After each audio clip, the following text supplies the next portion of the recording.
Hey there, and welcome to our journey back in time. If you're enjoying this, please take a moment to like and subscribe. And tell me, where are you watching or listening from right now?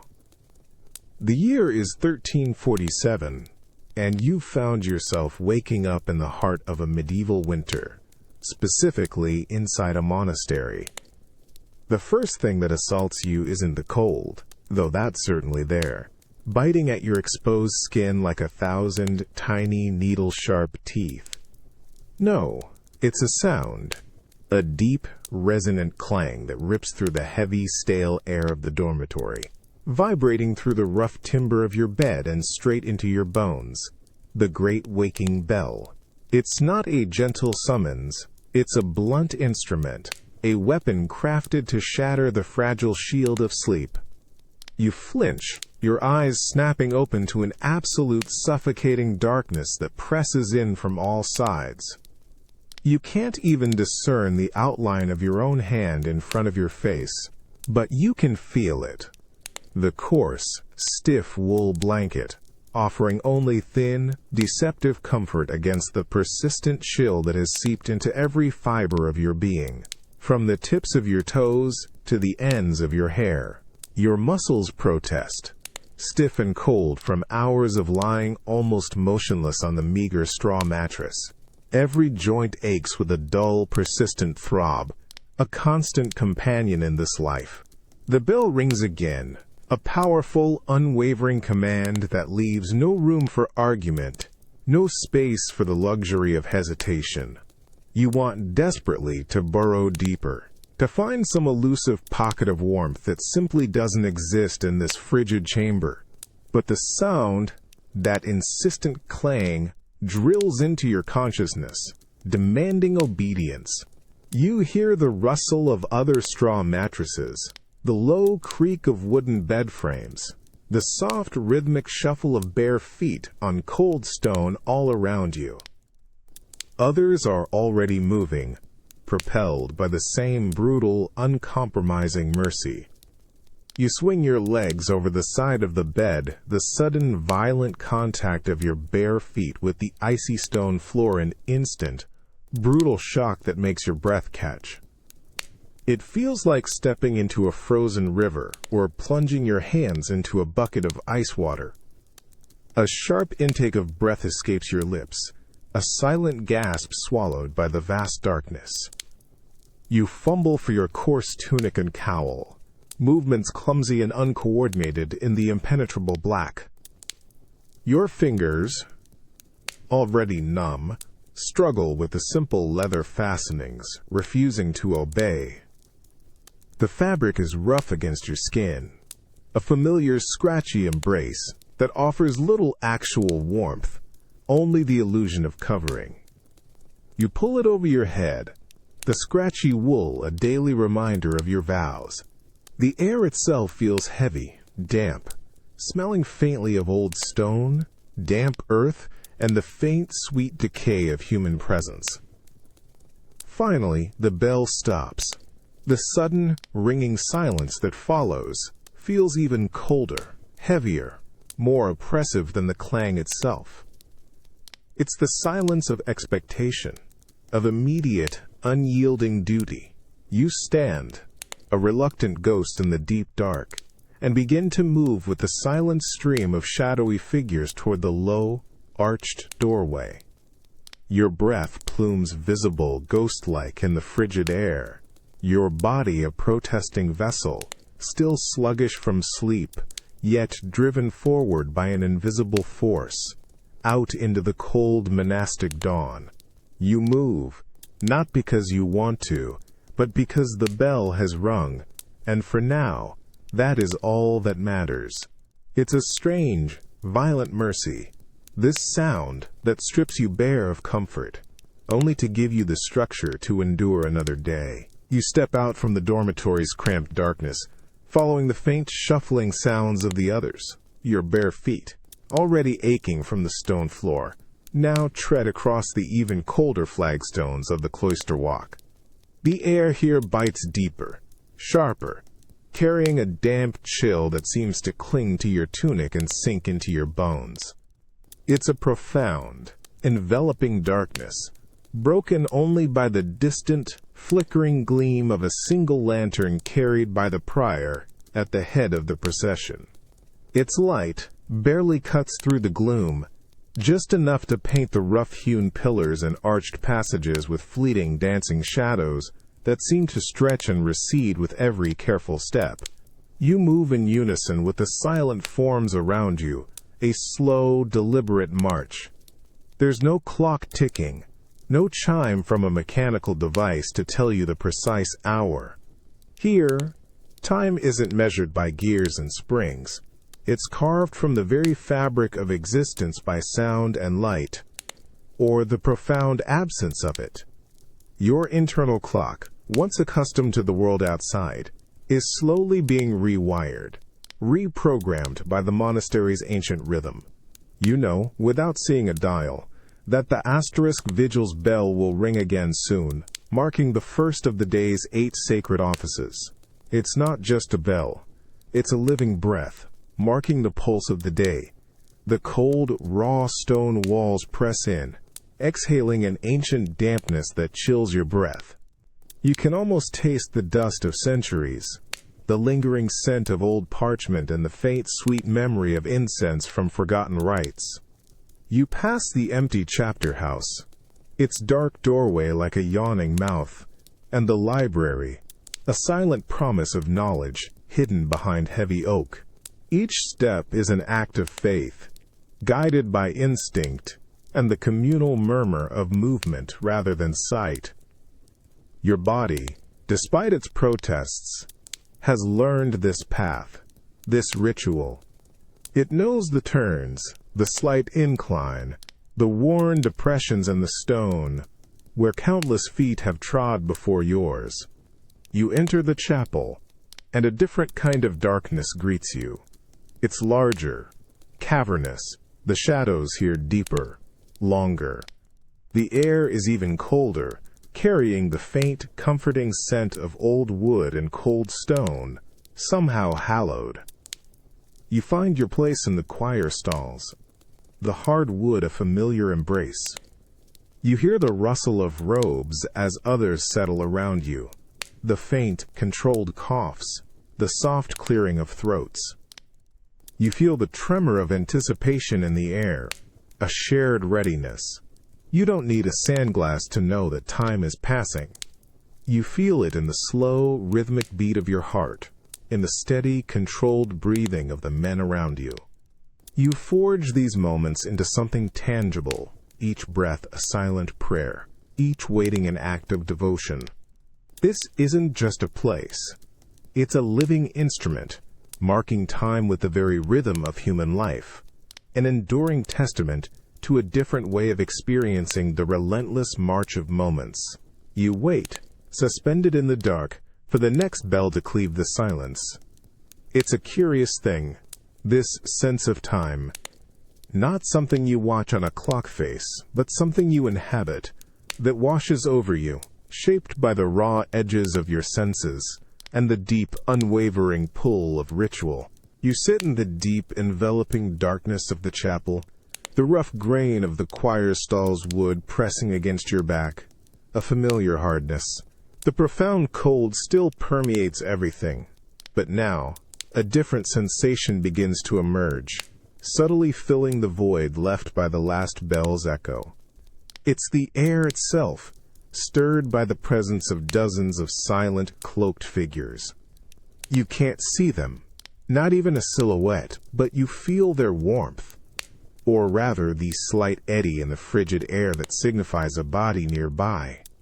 Then, you become acutely aware of the sound.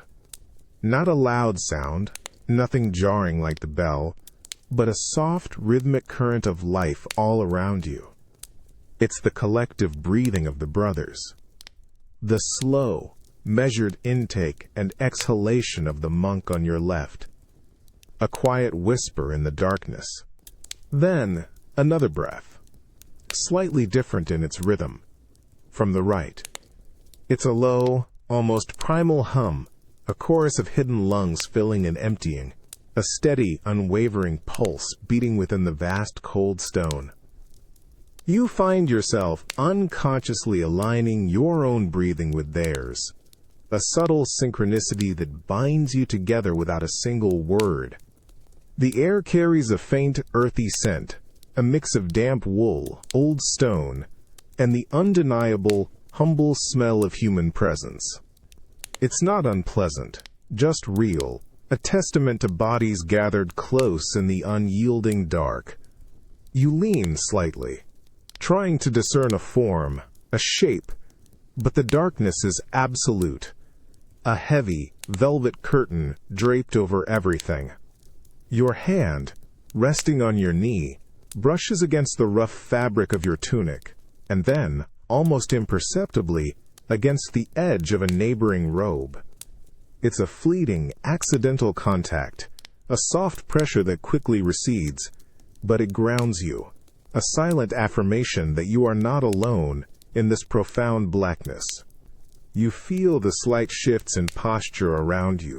The subtle weight changes as someone adjusts on the hard wood, a faint creak from a distant stall. These aren't intrusions. They are tiny, reassuring signals, markers of shared endurance. There's no fidgeting, no restless movement, only a deep, collective stillness, punctuated by the steady rhythm of breath.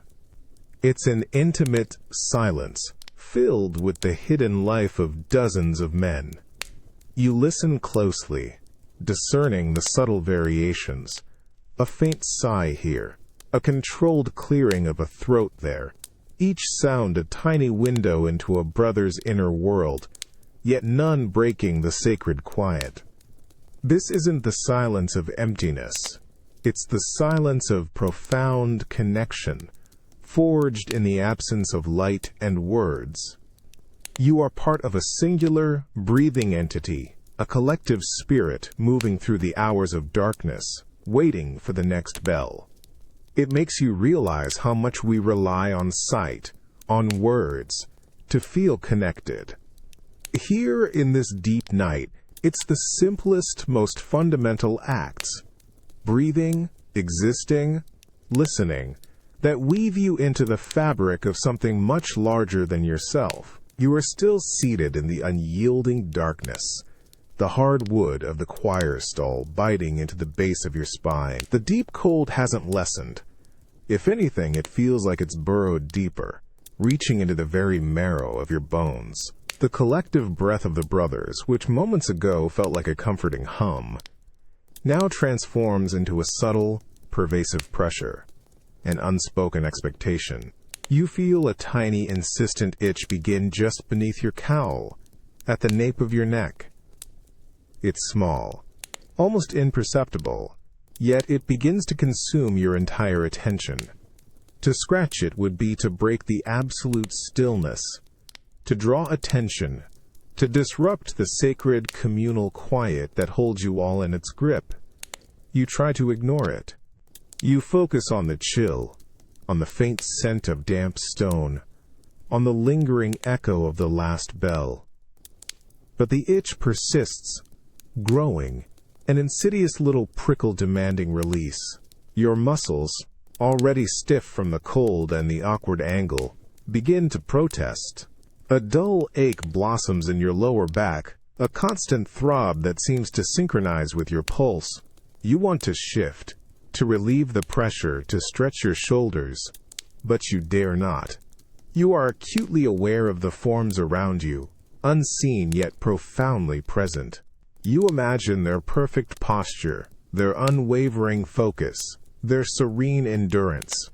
You can almost feel their silent disapproval if you were to move, a collective weight of expectation that pins you in place more effectively than any physical restraint. The minutes stretch out, long and formless in the deep night. Without any visual cues, without any sound to mark their passage, time becomes a heavy, shapeless thing. Each second feels magnified, drawn out, an eternity of discomfort and internal struggle. Your mind, left unchecked by external stimulation, begins to churn, Thoughts drift. Memories from another life, images of warmth, of soft beds, of open fires, flicker unbidden. You push them away, attempting to focus on the emptiness, on the quiet, on the intended purpose of this vigil. But the mind is a wild thing, restless, resisting the imposed stillness.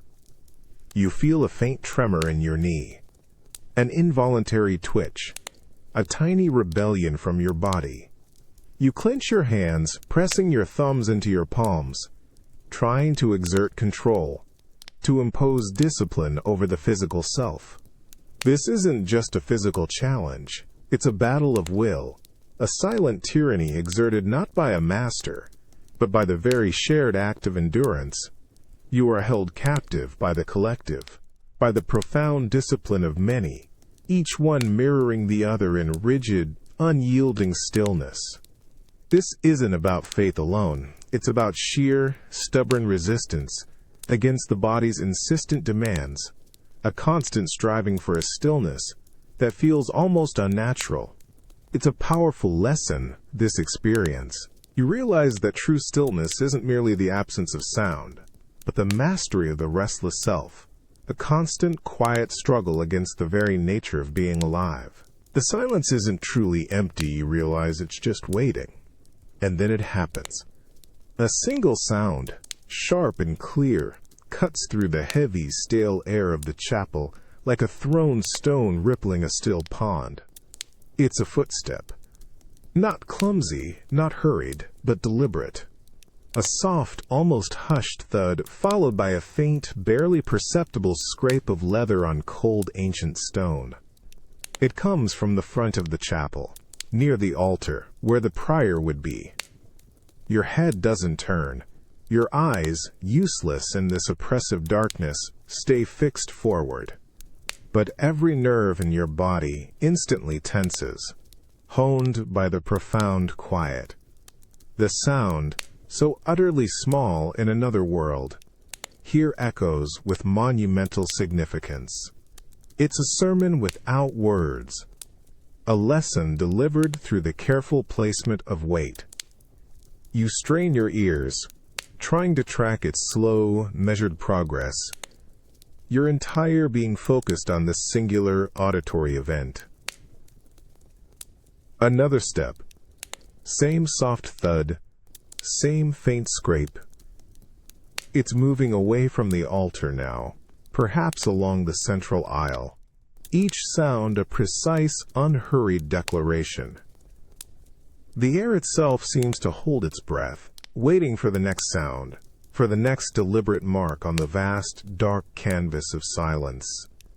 You feel a strange mixture of tension and fascination. This isn't a disturbance, it's an affirmation of order, a demonstration. It's the sound of someone moving with complete awareness, with utter control. Each step a testament to discipline in a world that demands absolute quietude. You can almost sense the intention behind each movement. The careful lifting, the precise placement, the gentle transfer of weight.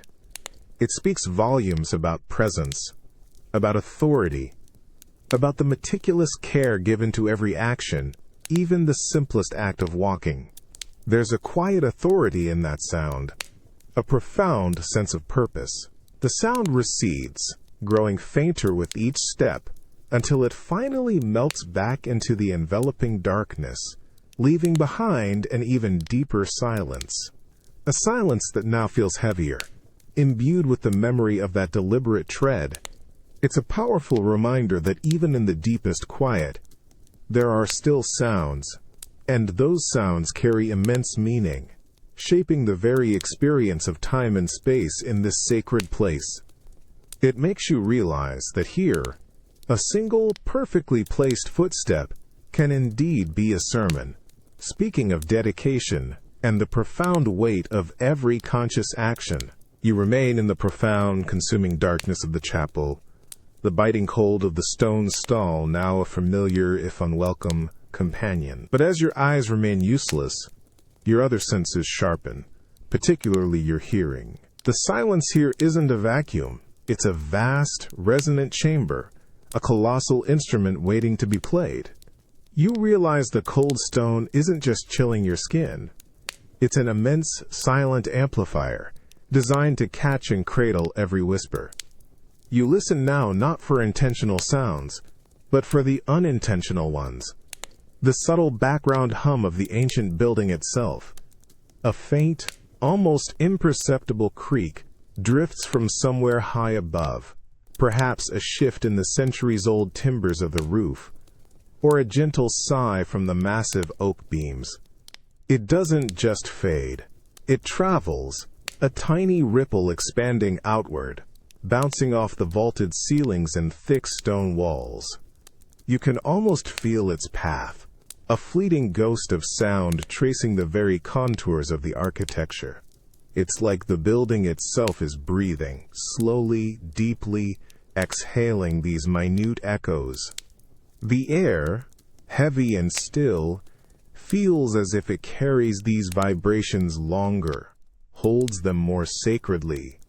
You find yourself straining to catch the faintest reverberations, to understand the cathedral of sound that this place naturally creates. Every slight rustle of cloth from a brother several rows away isn't just heard, it's elongated, given a brief, ethereal tale as it bounces between surfaces. You can map the space in a way just by these tiny, fleeting echoes. A sharper echo might suggest a smooth, flat wall, a softer, more muffled one, a textured hanging, or a distant, heavier pillar. Your ears become your eyes, meticulously surveying the unseen vastness. You perceive the chapel's grandeur not through soaring arches you cannot see, but through the way sound is treated, magnified, and then allowed to slowly dissipate into nothingness. It's a stark contrast to the outside world, where sounds crash and collide, swallowed quickly by the chaos of daily life. Here, each tiny sonic event is given dignity, space to exist, to resonate, to inform your awareness of the enclosed immensity. You feel a deep, almost instinctual connection to the way sound works in this place, how it is born, how it lives, and how it eventually dies, leaving behind a richer, more pregnant silence. This isn't just hearing, it's a profound act of listening, of discerning the very architecture through its acoustic signature. You are reading the chapel's blueprint, not with your eyes, but with your ears, understanding its scale, its materials, its very soul. Through the way it shapes the almost nothingness of the air, it forces you to become utterly present, to surrender to the subtle ballet of sound and silence, appreciating that even the faintest echo can reveal the vastness of what lies beyond your sight. The first faint blush of dawn now filters through the high, narrow windows of the scriptorium, casting long, pale fingers of light across the cold stone floor. You can finally see your breath, a ghostly cloud in the frigid air, as you sit hunched over a heavy oak desk. Your fingers, stiff and chilled, ache with a dull throb. The smell of parchment fills your nostrils, a dry, animal scent, mingled with the earthy tang of ink and the faint, sweet perfume of beeswax from a nearby candle. You dip your quill, a feather carefully cut and sharpened, into the small dark well of ink. The cold makes the liquid thicker, slower to absorb. You bring the tip to the rough, prepared surface of the vellum. This is where the world's most precious knowledge is preserved, transcribed word by painstaking word. And here, in this dedicated silence, even the act of writing becomes a distinct sound. The first stroke of the quill against the parchment is a faint, delicate scratch, a whisper like dry leaves rustling. It's almost imperceptible, yet in this profound quiet, it stands out, a crisp, focused sound. You press down, just enough, guiding the feather across the fibrous surface. The ink flows. A dark, rich line appearing on the pale skin. There's a subtle asterisk, SHHHHK asterisk, as the quill moves. A soft friction that only your heightened senses can truly discern. It's the sound of precision, of unwavering focus. You feel the slight resistance of the parchment, its uneven texture beneath the nib. Your hand, though accustomed to the task, still trembles slightly from the cold. Each letter, each curve, each careful flourish is accompanied by its own quiet song. The slight drag, the tiny skip, the momentary catch. It's a rhythmic, almost meditative process, a symphony of tiny, deliberate gestures. You can hear the other scribes around you, their own quills making similar soft rhythmic sounds, a faint, rustling chorus across the scriptorium. It's the sound of concentrated effort, of minds wrestling with ancient texts, transforming thought into permanent form. Sometimes the quill snags, a momentary resistance, and you hear a slightly sharper snick. You pause, re-dip, and continue. You are not just writing, you are listening to the ink becoming the word, to the physical act of creation itself. Each small sound, each rustle and scrape, affirms the profound significance of this task. It's a powerful realization. In this monastic world, even the quietest acts are imbued with purpose, each a small, vital contribution to the preservation of knowledge, a testament to the enduring power of the written word. This isn't just silence. It's the fertile ground where thoughts take tangible form, where the invisible becomes visible, one careful scratching sound at a time. You lean closer to the parchment, your eyes, already tired and strained, attempting to decipher a particularly intricate Latin phrase. The faint, flickering light of the candle at your elbow casts your shadow, a distorted, stooped figure across the page. Your back aches with a familiar, dull protest, a constant companion to these hours of motionless concentration. It's not just your body that feels the strain.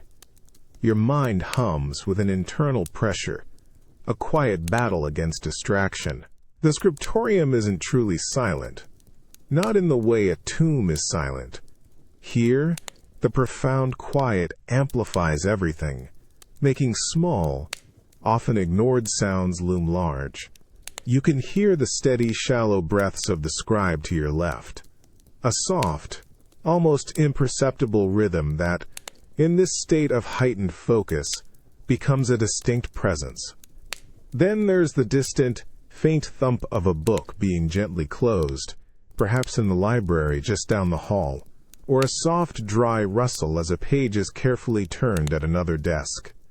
Each tiny sound, ordinarily swallowed by the cacophony of the outside world, now cuts through the air with astonishing clarity, demanding your attention, momentarily pulling your focus from the intricate letters before you. You press your thumb against your temple, trying to quell a nascent headache, a dull pressure building behind your eyes. You feel the rough wool of your cowl against your cheek, the persistent chill in the air raising goosebumps on your arms beneath your tunic. Your own heartbeat becomes noticeable, a soft, insistent thump-thump in your ears, a private drumbeat urging you forward. The air itself seems thick with concentration, a shared, palpable weight that presses down, demanding unwavering attention. It's as if the collective mental effort of all the scribes in the room creates its own kind of auditory landscape, a deafening focus, where the absence of external noise only serves to highlight the internal ones. You sense the subtle shift in posture from a brother across the room, a slight creak from his bench, almost a sigh of discomfort, quickly suppressed. It's a tiny reminder of shared humanity, of bodies fighting against the demands of absolute stillness and unwavering mental effort. Yet, there's no judgment, only a deep, unspoken understanding of the struggle. You push a stray thought away, bringing your gaze back to the intricate script, feeling the quiet determination settle back over you. This isn't just about copying words. It's about holding your entire being, body and mind, in a state of absolute, concentrated presence. The scriptorium silence isn't an empty space.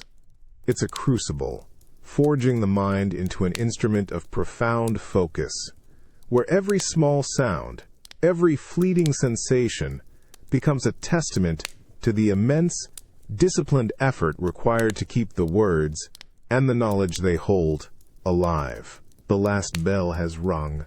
Not the jarring waking bell, but a gentler, yet equally commanding chime, signaling the start of lauds. You stand with the other brothers in the choir, the bitter cold of the stone floor still seeping into your worn sandals. But a different kind of warmth now begins to build. It starts with a single, clear note, offered by the cantor, strong and steady, cutting through the lingering chill. It's a call, an invitation.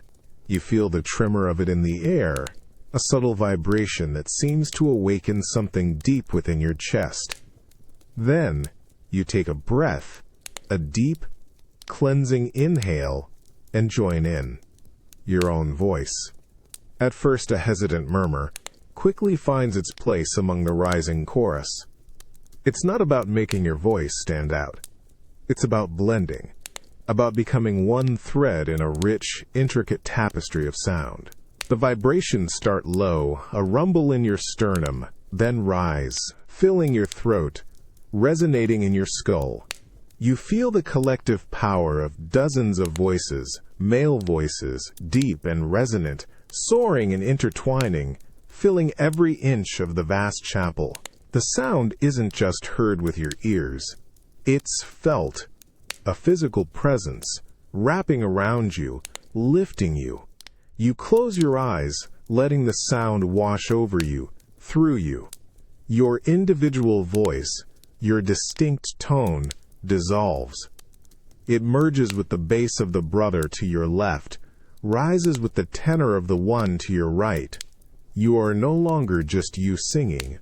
You are a part of the choir, a single, living instrument. The words you sing, ancient Latin, lose their individual meaning and become pure sound, a stream of harmonic waves.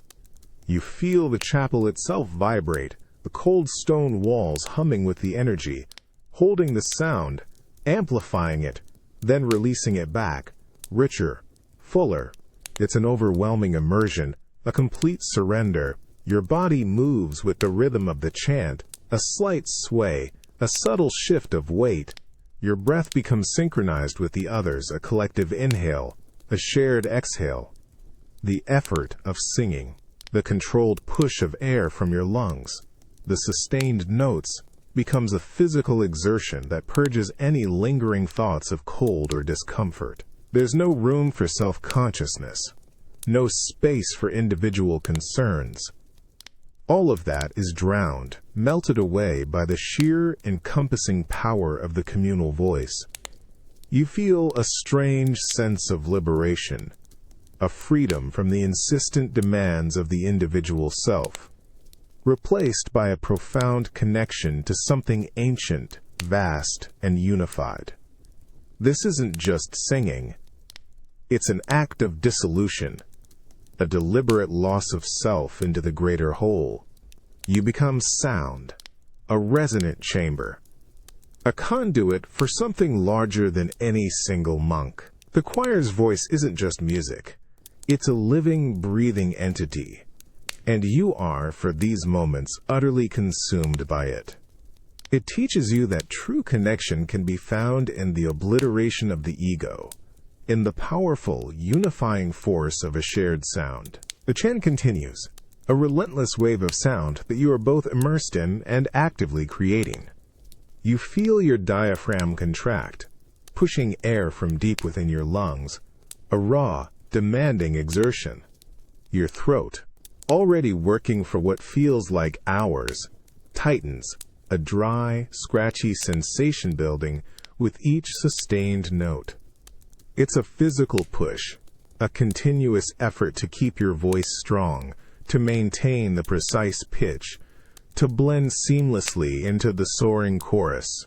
The vibrations hum not just in your ears but deep within your chest, rattling your ribs with a resonant power. You feel the bones of your skull vibrating, a strange internal echo chamber for the sound you are helping to create. It's a full-body experience, a profound physical commitment. Your muscles, from your core to your neck, are engaged, taut with the strain of projection and posture.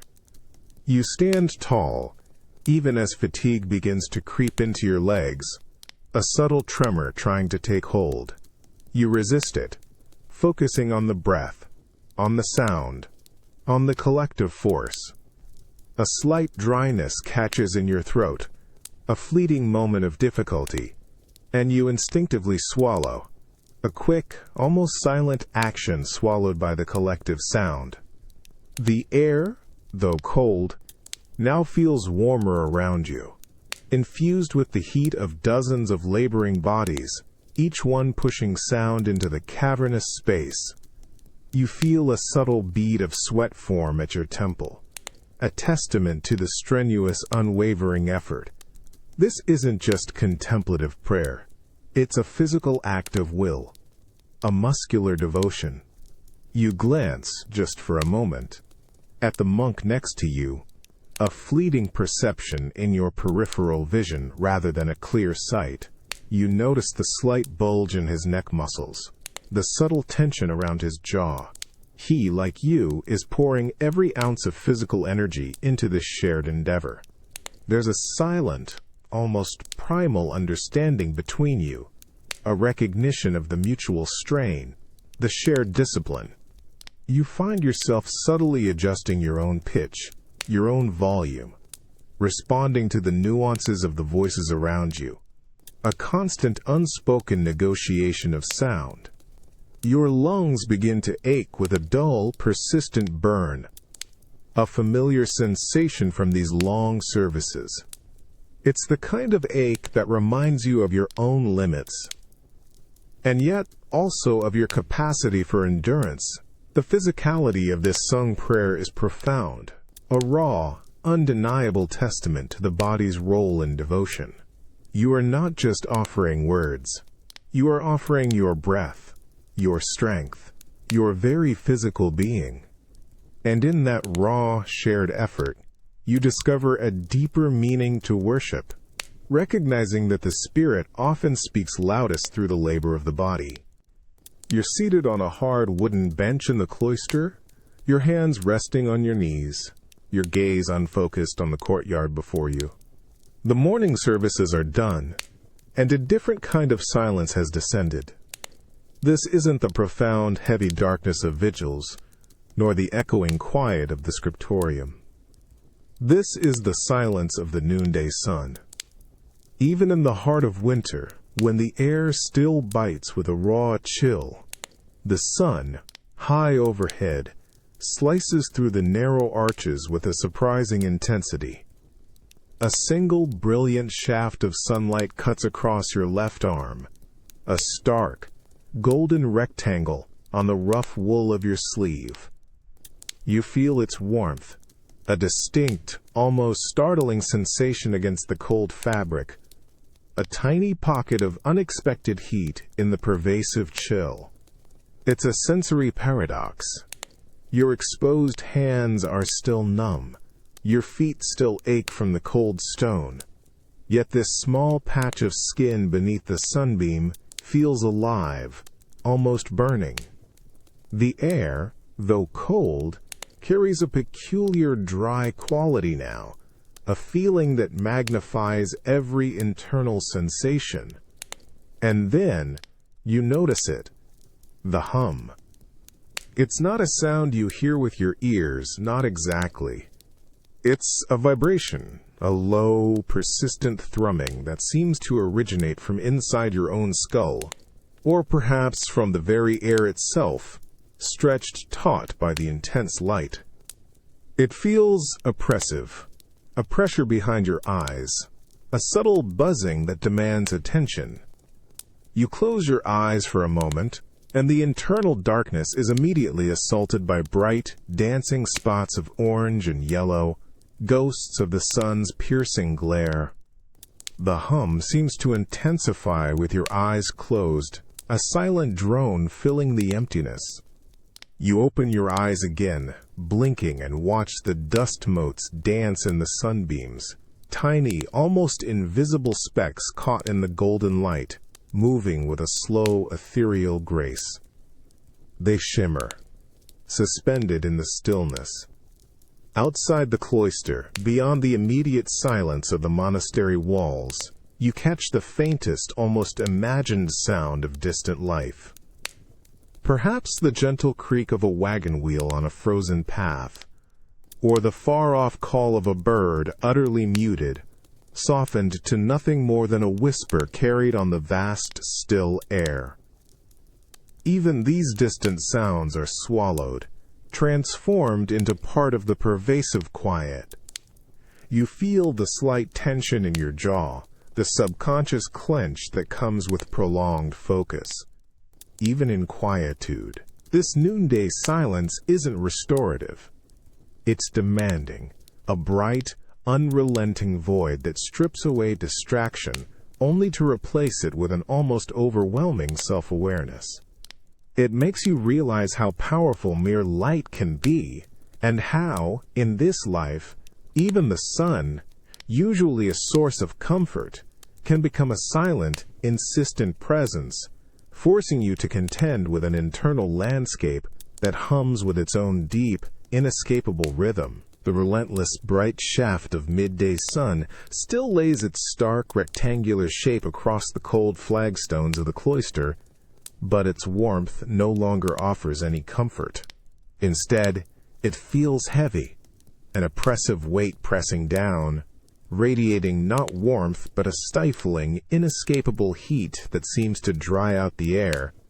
The silence, which earlier this morning resonated with solemn purpose, now stretches thin and taut, almost painfully empty. You feel it pressing, not against your eardrums, but directly into the core of your mind, creating a dull, insistent ache that pulses behind your eyes, a constant, low thrumming that defies true quiet. A profound, creeping listlessness begins to settle within you, a heavy, leaden apathy that slowly drains away every flicker of motivation. Your gaze falls, unseeing, upon a tiny, intricate pattern of lichen clinging to a crack in the ancient stone before you, but your mind cannot truly focus. Your thoughts, usually tethered by discipline and prayer, now drift aimlessly, like dry leaves scattered by an unseen wind on a stagnant pond. You try to grasp them, to refocus, but they slide away, elusive and intangible. A vague, unsettling sense of futility, a slow, insidious poison, begins to worm its way into the quiet corners of your consciousness. What is the true purpose of this endless cycle, this relentless quiet, this repetitive, unchanging existence? Your eyelids feel unnaturally heavy, each blink an effort, a struggle to keep them from drooping completely, threatening to plunge you into a dark, unbidden slumber. A wide, overwhelming yawn swells in your throat, and you fight to suppress it, clenching your jaw with such force that the effort sends a fleeting tremor through your shoulders. Your limbs, though supposedly rested after the morning's brief respite, feel impossibly heavy, each muscle resisting the slightest impulse to shift or move. It's as if the very air has become thick, viscous, making even the simplest mental effort feel like pushing against an invisible, enormous weight. You cast a quick, furtive glance sideways, a subtle shift of your eyes, catching the prior several benches away. His head is bowed, but even from this distance you perceive a subtle, almost rigid tension in his shoulders, a faint, weary frown etched deeply between his brows. Is he battling this same oppressive presence, this same internal weariness? You sense a shared, silent struggle in the room. The minutes stretch out interminably, each one a tiny eternity, slowly grinding away your resolve. You crave movement, sound, any sudden stimulation to shatter this suffocating stasis, this relentless pressure on your spirit.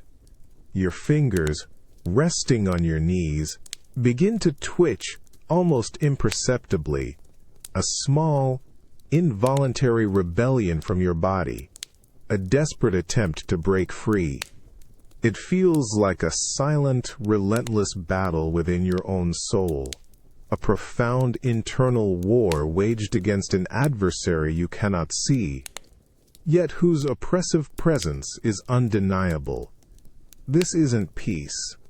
It's a weary, constant conflict, a silent siege orchestrated by the midday demon Acedia, trying to convince you of the emptiness of all things. You realize, with a heavy sense of recognition, that true stillness isn't always serene or liberating. Sometimes, it's a demanding, unforgiving mirror, relentlessly reflecting back every weakness, every lingering doubt, every restless yearning hidden within the deepest parts of your spirit. In the profound absence of external noise and distraction, the internal clamor of the mind can become deafening, forcing you to confront the most uncomfortable, unvarnished corners of your own being. And perhaps you think that is its most crucial, if brutal, purpose: to expose, to challenge, to make you truly know the barren, weary landscape of your own spirit, compelling you to seek meaning even in the most profound stretches of inner quiet. You step into the refectory, a sudden, unfamiliar warmth washing over you after the pervasive chill of the chapel and cloister. It's not the dry heat of a roaring fire, but a heavy, moist warmth, thick with the steam of the simple meal. The air is dense with the aroma of cooked grain and boiled vegetables, a humble, earthy smell that speaks of sustenance rather than indulgence. You take your accustomed place at the long, rough-hewn wooden table, the plank hard and unyielding beneath your forearms. Before you sits a thick wooden bowl and a plain, sturdy wooden spoon. The prior, already at the reader's pulpit, begins to speak. His voice, strong and steady, rises and fills the vast hall. He's not chanting now. He's reading from the scriptures, each word delivered with clear articulation, resonating through the space. His voice becomes the dominant sound, an unbroken current of spoken wisdom flowing over and around you. In this stream of words, the subtle sounds of eating begin. You pick up your spoon. It feels heavy, familiar in your hand, its smooth, worn surface a testament to countless meals. You dip it into the thick gruel, a simple porridge made from oats or barley, and bring the first mouthful to your lips. The taste is bland, warm, deeply plain. It's not a flavor to savor, but a texture to accept, a warmth to welcome. As you spoon the gruel, a faint scrape emanates from your bowl, a soft, deliberate friction of wood against wood. In the profound quiet of the refectory, punctuated only by the prior's voice, this small sound is suddenly magnified, demanding your full attention. You become intensely aware of every movement, every subtle action. You chew slowly, deliberately, the soft mushiness of the gruel dissolving on your tongue. The tiny sounds of mastication, usually lost in the din of daily life, now seem to echo within your own skull, a private chorus of consumption. You hear the same subtle sounds from the dozens of brothers around you, The quiet scrape of another spoon, the faint thump as someone carefully sets their utensil down, the almost imperceptible slurp as a mouthful is taken. These are the sounds of disciplined hunger, of bodies being fed in deliberate, reverent silence. Your mind, though focused on the physical act of eating, is also absorbing the words of the scripture. The prior's voice continues, narrating ancient parables, delivering spiritual teachings. It's a strange, powerful duality. The physical nourishment of the simple food, filling your stomach, providing warmth, and the spiritual nourishment of the spoken word, feeding your soul, filling your mind. You feel the rough warmth of the gruel, taste its earthiness, while simultaneously tasting the wisdom, letting the language and its meaning sink deep within. Each scrape of your spoon, each deliberate chew, becomes an act of humility, a conscious effort to minimize your physical presence, to allow the sacred words to take precedence. This act of eating in silence, with the scripture as your only accompaniment, becomes more than just a meal. It transforms into a profound sensory experience, a vivid lesson.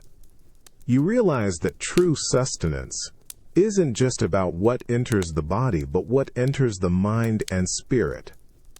Here, in this monastic rhythm, even the most mundane act of feeding yourself is elevated, becoming a conscious blending of the physical and the sacred, where the very act of scraping a spoon against a bowl, in the presence of the Word, can truly feel like you are tasting wisdom itself. You continue your meal in the refectory, the humble gruel, a warm, almost comforting presence in your stomach. The initial sharp pangs of hunger that gnawed at you moments ago have begun to recede, replaced by a dull, persistent ache of true satisfaction. The blandness of the porridge is no longer just an absence of flavor. It's a direct response to a fundamental need, a physical gratitude for sustenance. You feel the rough texture of the wooden spoon against your tongue, the warmth spreading through your chest with each mouthful, a stark reminder of the body's simple demands. The prior's voice, a lone, steady stream of sound, continues to fill the vast hall, his words from the ancient texts weaving themselves into the very fabric of your perception. He reads with unwavering cadence, his tone carrying the weight of centuries, a constant, guiding presence that prevents any conversation, any distraction. In this powerful, intentional silence, every small, involuntary sound you make becomes magnified. The almost imperceptible scrape of your spoon against the bottom of your bowl as you gather the last remnants of gruel, the soft clink as it meets the rough wood, reverberates within your own ears. You hold your breath, careful not to let out a sigh of contentment, or even a clearing of your throat.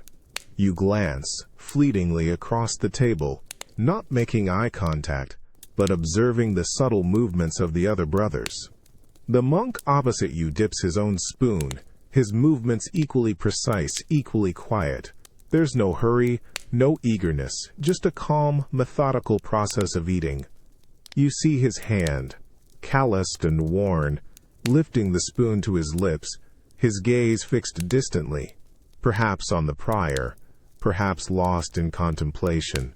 You notice the slight tremor in his hand, a shared physical exhaustion that runs deeper than mere hunger. It's an unspoken lesson in humility, this communal act of eating basic food in profound silence, under the constant flow of sacred words. The air in the refectory, still thick with the lingering aroma of the simple meal, now feels charged with a different kind of energy. It's the energy of shared submission, of collective attention. You finish your portion, the bowl now scraped clean. You carefully place your spoon back onto the table, the soft tap surprisingly loud in your own ears, though it seems swallowed by the vastness of the hall. The physical hunger has been appeased, but a deeper hunger for meaning, for connection, for understanding, has been stirred by the prior's words. This experience, this quiet communion of nourishment and wisdom, teaches you that the sound between bells isn't always about absence. Sometimes, it's about a single, unwavering voice, carrying the weight of ages, filling the emptiness so completely that it transforms the most mundane act into an exercise in profound attention. Here, even the deliberate restraint from conversation, from personal expression, serves a higher purpose, making you intensely aware of the fragile balance between the physical and the spiritual. It's a powerful lesson in valuing what is given, in receiving nourishment not just for the body, but for the soul, all within the sacred embrace of an enveloping, meaningful silence. You're in the monastery's workroom, the air still thick, with the subtle scent of damp wood and aged leather. A pale, diffused light filters through the high, arched windows, barely illuminating the dust motes dancing in the chill air. You're hunched over a workbench, your hands busy with a delicate repair to a worn psalter, meticulously restitching a loose binding. The rhythmic, almost imperceptible binding of the needle through thick parchment, the soft thax thump. As you lay the book flat, these are the only sounds in your immediate world, absorbed into the deep, pervasive quiet. Suddenly, the air itself shifts. A subtle pressure builds around you, a prickling sensation on your skin, almost like an unseen hand pressing gently against your eardrums. You feel a faint, low tremor, a deep, unsettling vibration that seems to rise from the very stone floor beneath your worn sandals. Your hand, poised with the needle, freezes midair. You look up, not at anyone in particular, but just up, toward the high vaulted ceiling, instinctively sensing a change. Then it erupts. A sound so primal, so utterly violent, that it rips through the carefully constructed silence of the monastery like a tearing of coarse cloth. It's a colossal sirak, sharp and deafening, immediately followed by a profound guttural chap-frail that seems to shake the very foundations of the building. The sound isn't just heard, it's felt. It vibrates through your teeth, rattles your bones, and resonates deep within your chest. You flinch, your shoulders hunching, your breath catching in your throat, a purely instinctual reaction to the sudden, overwhelming assault. For a split second, the workroom is plunged into a different kind of silence, a stunned, breathless void. You see the monk across from you, his head snapped up, his eyes wide, a tool still clutched in his hand. Another brother, meticulously sharpening a quill, drops it with a faint clatter on the stone floor, a sound that in this new, raw silence feels jarringly loud. Their reactions mirror your own. A momentary lapse in discipline, an involuntary surrender to the raw power of nature. The deep rumble continues to echo, dying slowly, reluctantly, as if the very air refuses to let go of its lingering threat. Outside the window, a flash of vivid, stark white light momentarily illuminates the gray sky, followed by an immediate, almost frantic drumming of rain on the lead roof. It's not a gentle patter. It's a furious downpour, a sudden, relentless assault of water, each drop a tiny, insistent hammer blow. Another, more distant blares rolls across the sky, a fainter but equally ominous declaration. You feel a profound sense of awe, tinged with a raw, almost primitive fear. This isn't the controlled, deliberate sound of a bell or the measured cadence of prayer. This is the untamed voice of the world beyond the walls, a raw, undeniable force that pays no heed to monastic vows or human discipline. It reminds you how utterly fragile man-made order can be, and how startlingly, violently loud the world truly is when its true voice breaks through. It is a humbling, shocking reminder that even within these sacred, silent walls, you are still utterly at the mercy of something vastly more powerful than yourself. The colossal boom of the thunder has faded, its raw, violent tear in the air giving way to a continuous, relentless drumming. You feel the persistent dampness in the air now, heavier, clinging to your robes, seeping into the stone walls around you. Outside the high, narrow windows of the workroom, the world is a blur of gray rain, a shimmering liquid curtain that cuts off any glimpse of the distant landscape. But the sound is omnipresent. It's a vast, unbroken roar on the lead roof above, a furious, ceaseless alluze of green to stories that drowns out all other whispers. Your hands, still tending to the worn psalter, move with a renewed deliberation. The precise pull of the needle, the soft thump of the book. These tiny sounds are no longer absorbed into a deep quiet. They are sharp, isolated pinpricks in a roaring ocean of noise. You have to concentrate harder, to listen to the whisper of your own actions over the external deluge. The persistent splashing and duly of water as it courses down the gutters and cascades from the eaves is a constant dynamic soundtrack, a wild, untamed music that pounds against the very fabric of the monastery's ordered existence. You feel a profound sense of enclosure, yet paradoxically a heightened awareness of the world outside. The monastery walls, usually a bastion of stillness, now feel like a resonant drum, channeling every ripple and crash of the storm directly into the heart of the building. The chill in the air, already a constant, is now infused with the raw scent of wet earth and rain-soaked stone, an undeniable intrusion of the wild. You taste it, almost, a mineral tang on your tongue. A gust of wind, sudden and forceful, whips around the sturdy stone edifice, finding purchase in unseen cracks. It creates a low, mournful howl that briefly rises above the constant drumming of the rain, a primal cry against the solid architecture. You can almost feel the building itself shudder, a deep, resonant tremor that passes through the floor and up your spine. You instinctively draw your cowl tighter around your face, a small, futile gesture against the sheer force of nature. You observe the other monks, their heads still bowed over their tasks. Their movements are slightly more hesitant, perhaps, their usual disciplined quiet, now underscored by a subtle tension. They too, you realize, are listening.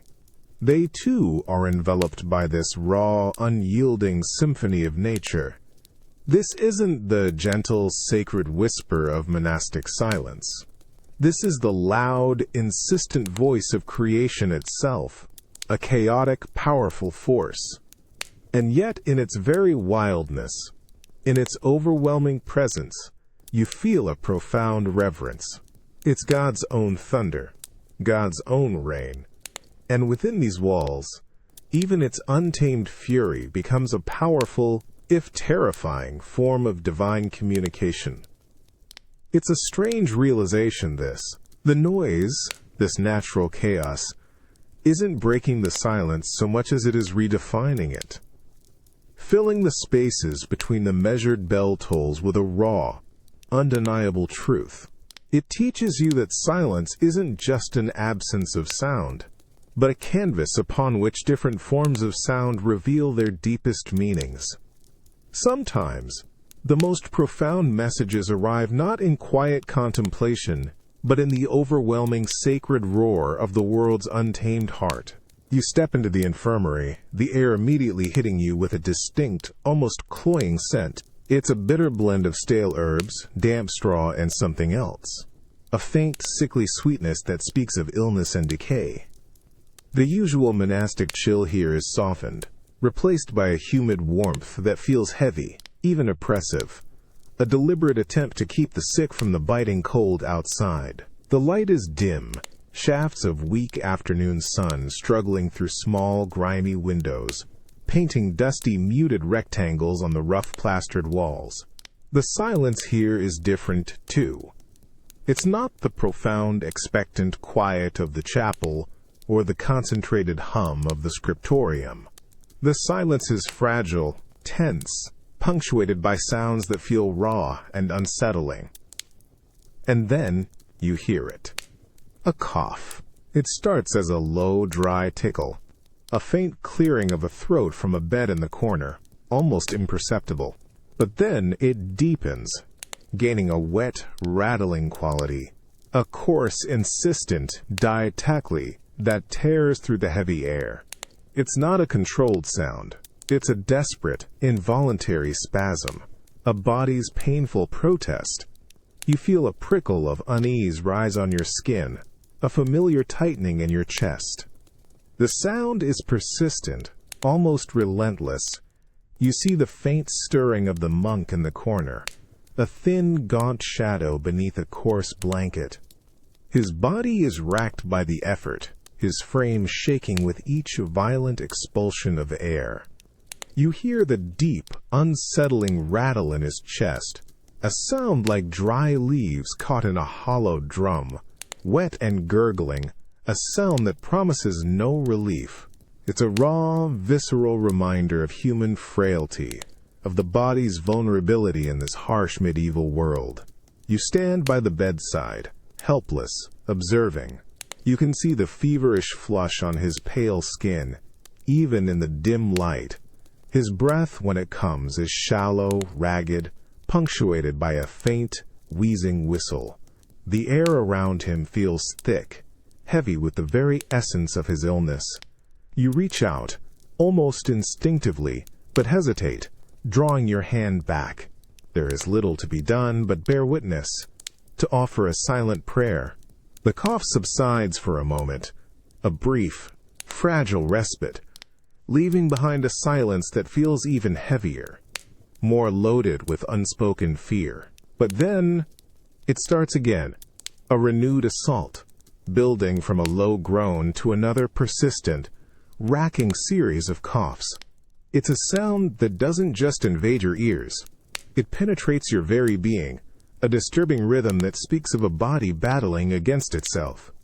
In the monastery, where silence is a discipline, an act of communion, this uncontrolled noise from the sickbed is a stark, jarring anomaly. It's a testament to the inescapable reality of suffering, a raw, human sound that cuts through all spiritual discipline, reminding you of the fragile boundary between life and death. This pervasive rattle, this constant reminder of physical pain, transforms the very nature of silence. It makes you realize that sometimes silence isn't about calm or contemplation. Sometimes it's about waiting, about holding your breath, about bearing witness to the relentless, unsettling sounds of a body in distress. It forces you to confront the limits of control and the profound, unavoidable presence of human suffering, even within the most sacred and ordered of spaces. You stand beside the monk's bed in the infirmary, the air thick and strangely still. The pervasive rattling cough, which moments ago filled this hushed space, has abruptly ceased. This new silence isn't a peaceful quiet, not like the one in the chapel. It's a profound, chilling emptiness, a sudden vacuum where the struggle used to be, a sharp, cold absence. You find yourself holding your own breath, listening intently, straining your ears for the slightest resumption of that ragged, familiar sound. Your chest aches with the tension of the weight, but there is nothing. Only the heavy, humid air and the distant, muted sounds of the monastery beyond the infirmary walls, now seeming incredibly far away. Your gaze is fixed on the brother's still form, barely visible beneath the coarse blanket. His chest, which moments before rose and fell with painful, visible effort, is now utterly motionless. You feel a cold knot tighten in your stomach, a sudden sharp clarity piercing through the fog of your weary mind. You reach out, your hand hovering for a second, hesitating above the frail body, then gently touching his forehead. It's cold.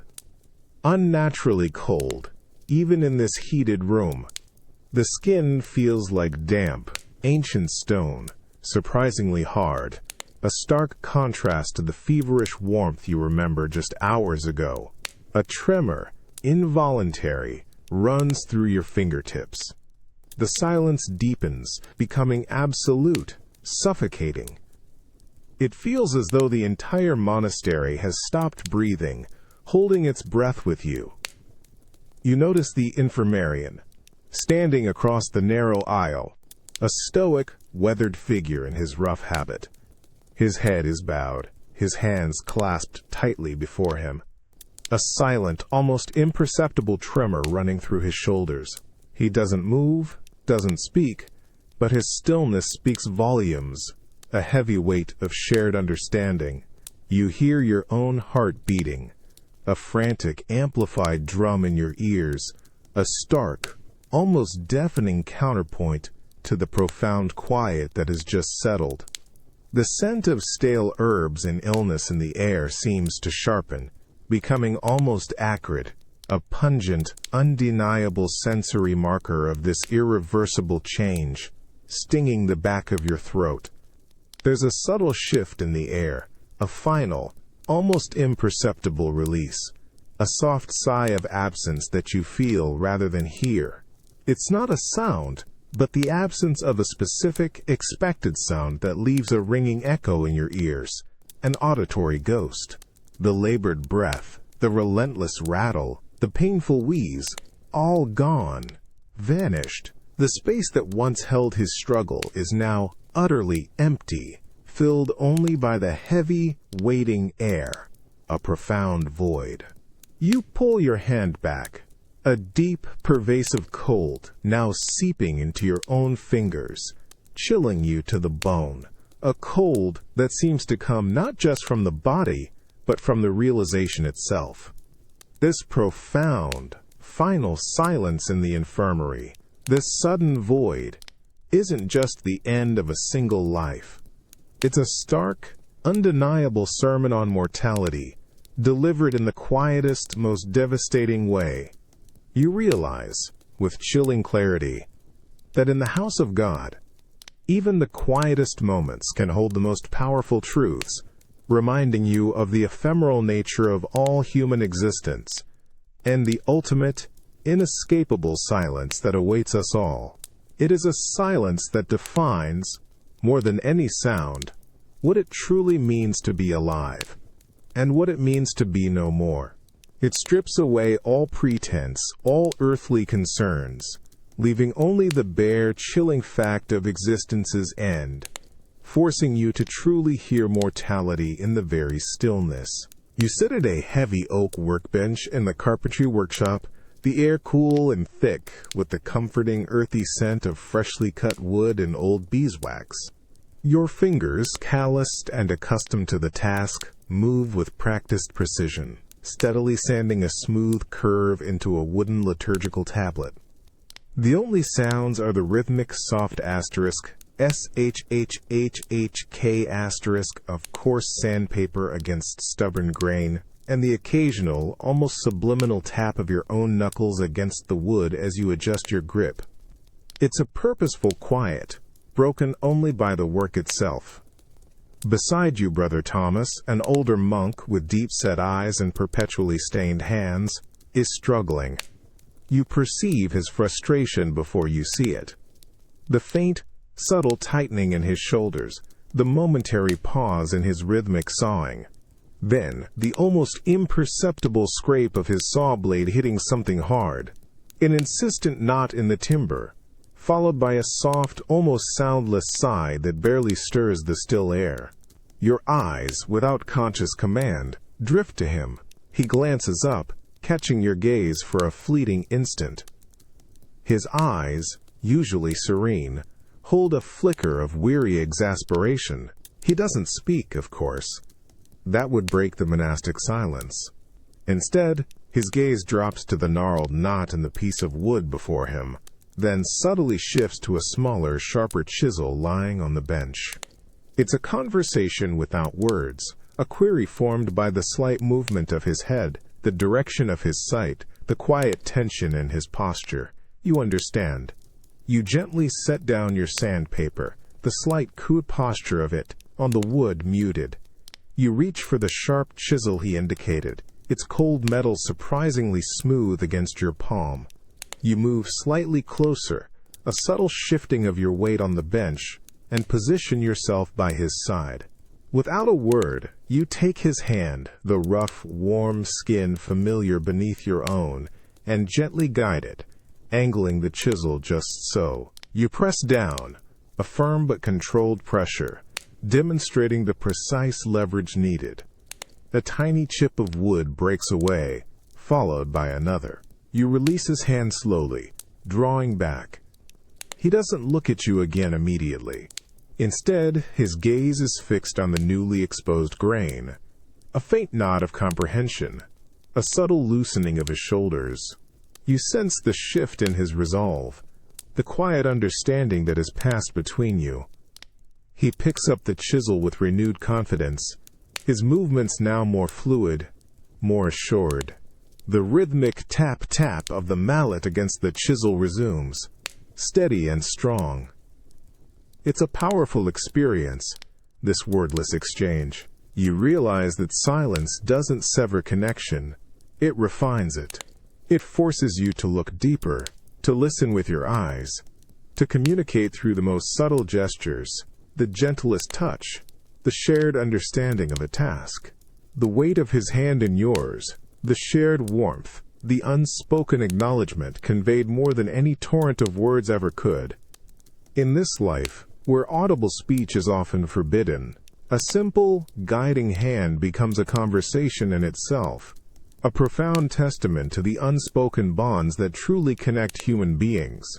You recognize how much more you perceive, how much more you feel, when the noisy clamor of spoken language is stripped away. You grip the rough, cold bark of the heavy log, your knuckles white with effort. The wood smells of damp earth and resin, a sharp, invigorating scent in the woodshed's chill air. Brother Magnus stands opposite you, his broad, calloused hands also wrapped around the stubborn timber. Together you grunt, a low, guttural sound escaping your lips, quickly swallowed by the cavernous space, as you strain to lift the log. It shifts, grudgingly, but it's heavier than expected, stubbornly refusing, digging its end into the damp earth. Your arms tremble, a fine vibration from your shoulders. You realize you need to adjust your grip, to shift your weight more to the left, to tell him to pivot his end slightly to that side. But words, direct commands, are forbidden. You meet his gaze across the rough log, trying to convey this vital instruction. You raise your eyebrows, a tiny, almost imperceptible gesture, and tilt your head slightly in the direction you need him to go. He stares back, his brow furrowed, his eyes uncomprehending. He merely grunts again, an exasperated sound, pulling harder straight ahead, causing the log to dig even deeper into the unyielding damp earth, stubbornly refusing your silent plea. A wave of intense frustration washes over you, hot and sharp, tightening your jaw until it aches. You feel a prickle of sweat at your temples, despite the cool air, a physical sign of internal struggle. You want to shout, to simply articulate the clear command. Left. Pivot your weight, brother, to the left. But the words are locked, trapped behind your teeth, hammering behind your throat. You try again, a more emphatic tilt of your head, a slight, almost desperate shrug of your shoulder, trying to gesture the instruction. He shakes his head slowly in confusion, then pulls once more, with renewed, misdirected force, dragging the log further into the stubborn dirt, making the task harder still. You suppress a deep sigh, a tremor through your chest. Your muscles burn with the strain, protesting the wasted effort and inefficiency. It's not merely the physical torment. It's the mental anguish of being unable to bridge this gap, to impart crucial information. This strict adherence to silence, meant to bring clarity, to purify the mind, now feels like a frustrating barrier, an invisible wall separating you from a brother standing mere feet away. You realize with a heavy heart that sometimes the grammar of silence isn't elegant or serene. Sometimes it's clumsy, frustrating, and deeply inefficient, making even the simplest shared task a relentless, silent battle of wills. It's a profound testament to the human need for direct connection, a need constantly denied here.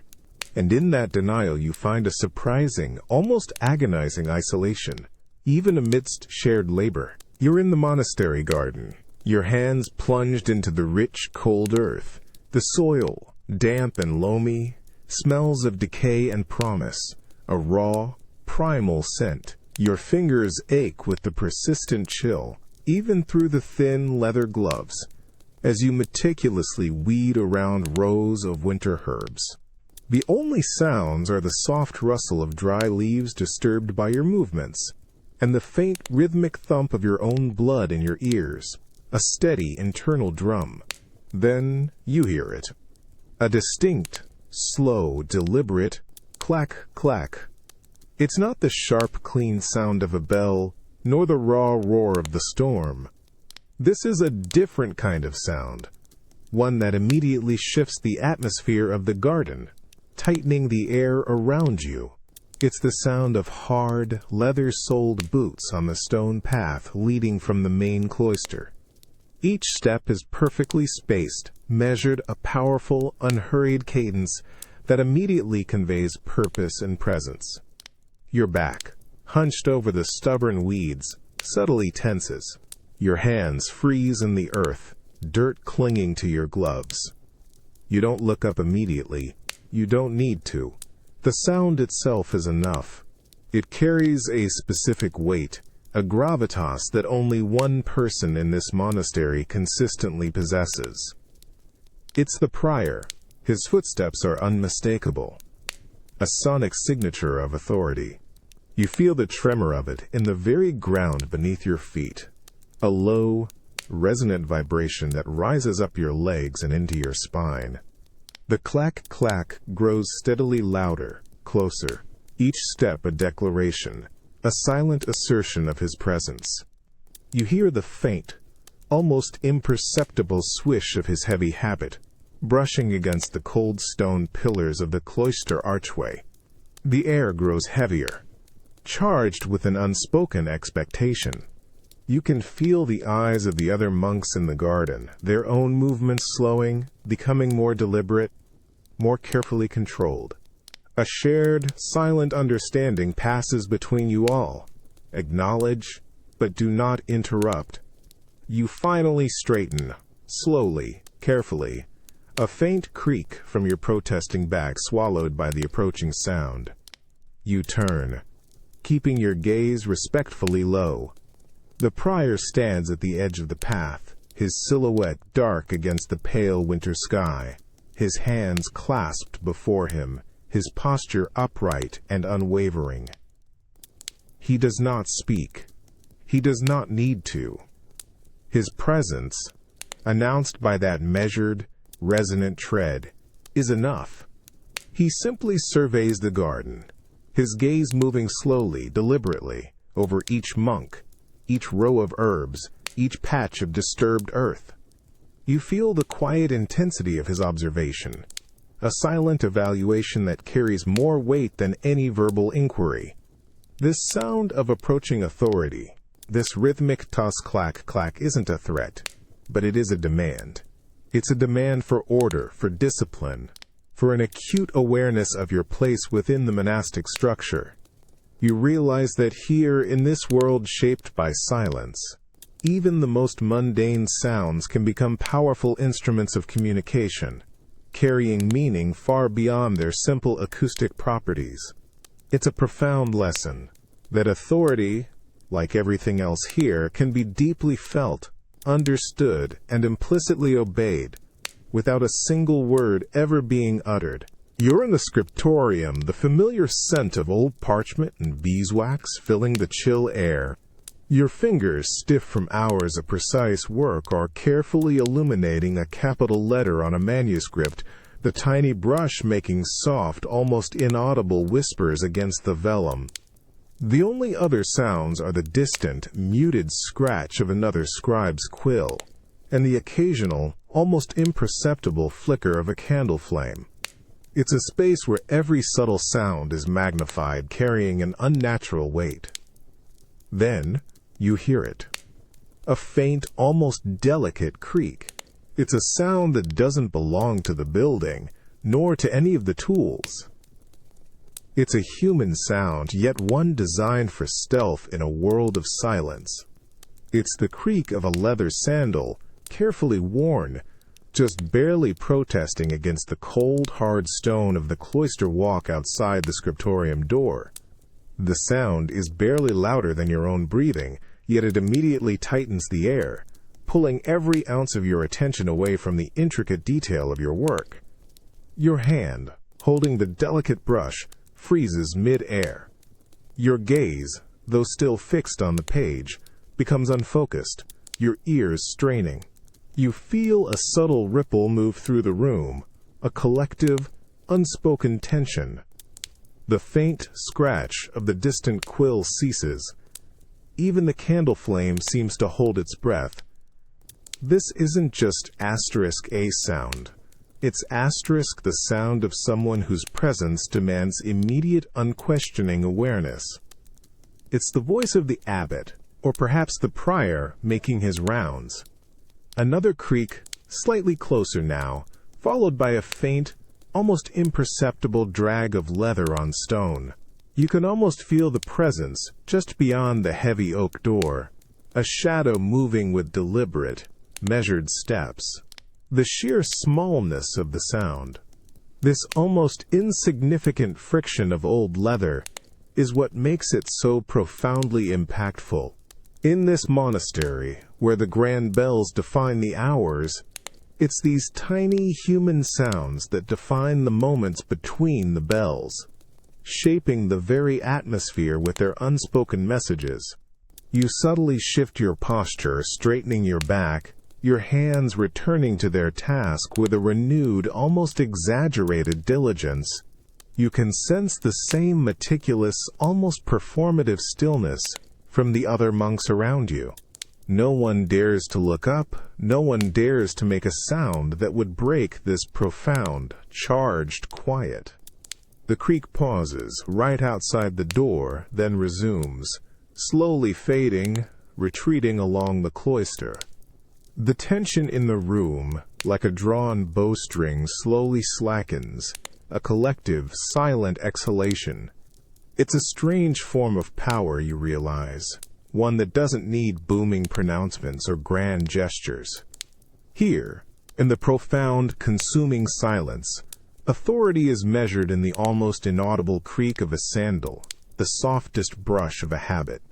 It teaches you that some of the most profound displays of power are not loud, but utterly, unnervingly quiet, capable of bending an entire community to its will, with nothing more than the whisper of a leather sole on stone. You learn to listen not just to what is said, but to the deep, resonant meaning of what is deliberately not said, and to the subtle, almost invisible sounds that carry immense weight in the vast, still spaces of this life. You're in the Great Hall, the Thai Auditorium, a space usually reserved for the prior's readings and communal work. But today, it's different. The air feels thinner, charged with an unfamiliar tension. The chill of the stone walls is still there, but a different kind of cold prickles your skin. You're standing among the other brothers, arranged in a neat, silent formation, facing the entrance. The usual comforting scents of parchment and beeswax are absent, replaced by a fainter, metallic smell you can't quite place, but it feels sharp, almost like fear. Then you hear it. Not a bell, not a footstep, not a natural sound from the elements. it's a voice. But it's not the measured, resonant tone of the prior, or the harmonized chant of the choir. This voice is sharp, gravelly, and undeniably, jarringly loud. It cuts through the monastery's carefully cultivated silence like a rusty blade, tearing the delicate fabric of quietude. It speaks in a language you recognize, a common tongue, but the words themselves are alien, coarse, filled with an urgency and aggression rarely heard within these walls. The first word is like a slap across the face, physically stinging your ears. It's a word of the outside world, a word of commerce, of demands, perhaps even of threat. You flinch, almost imperceptibly, your body tensing, shoulders hunching, a purely involuntary reaction to the sudden raw intrusion. Your eyes, accustomed to the subtle glances and unspoken communications of monastic life, involuntarily snap towards the source of the sound. A cloaked figure, broad and unkempt, standing just inside the entrance, his face obscured by the deep hood, but his posture radiating an unfamiliar, worldly authority. He's flanked by two other equally rough-looking men. The words continue, a rapid-fire torrent of demands and pronouncements, utterly devoid of the measured rhythm or spiritual meaning of your daily life. You hear phrases about taxes, about levies, about demands from some distant secular lord. The very air around you seems to crackle with the energy of these alien sounds. You feel a knot tighten in your stomach, a cold dread seeping through you. The careful stillness of the brothers around you feels brittle, a fragile shield against this relentless assault of raw, unfiltered noise. You steal a glance at the prior. His face, usually a mask of calm, is now etched with a subtle, rigid tension. His hands clasped before him are clenched, the knuckles white. He makes no sound, no gesture, but you perceive the profound effort of his self-control. This isn't just noise.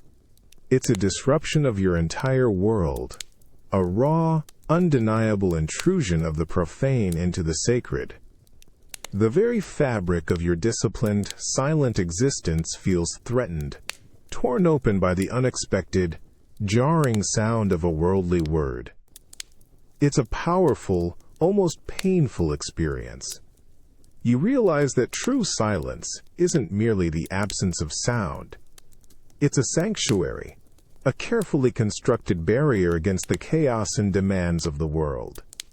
And when that barrier is broken, even by a single, harsh word, the impact is profound, shattering the illusion of peace and exposing the fragile vulnerability of your cloistered existence.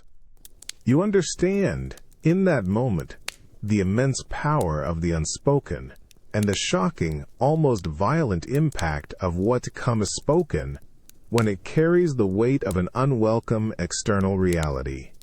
The harsh, gravelly words of the outsider have ceased, but the silence that follows isn't the monastery's usual profound quiet.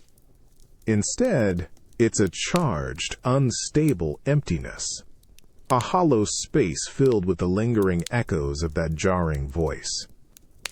You remain standing in the great hall, your body rigid, your senses painfully acute.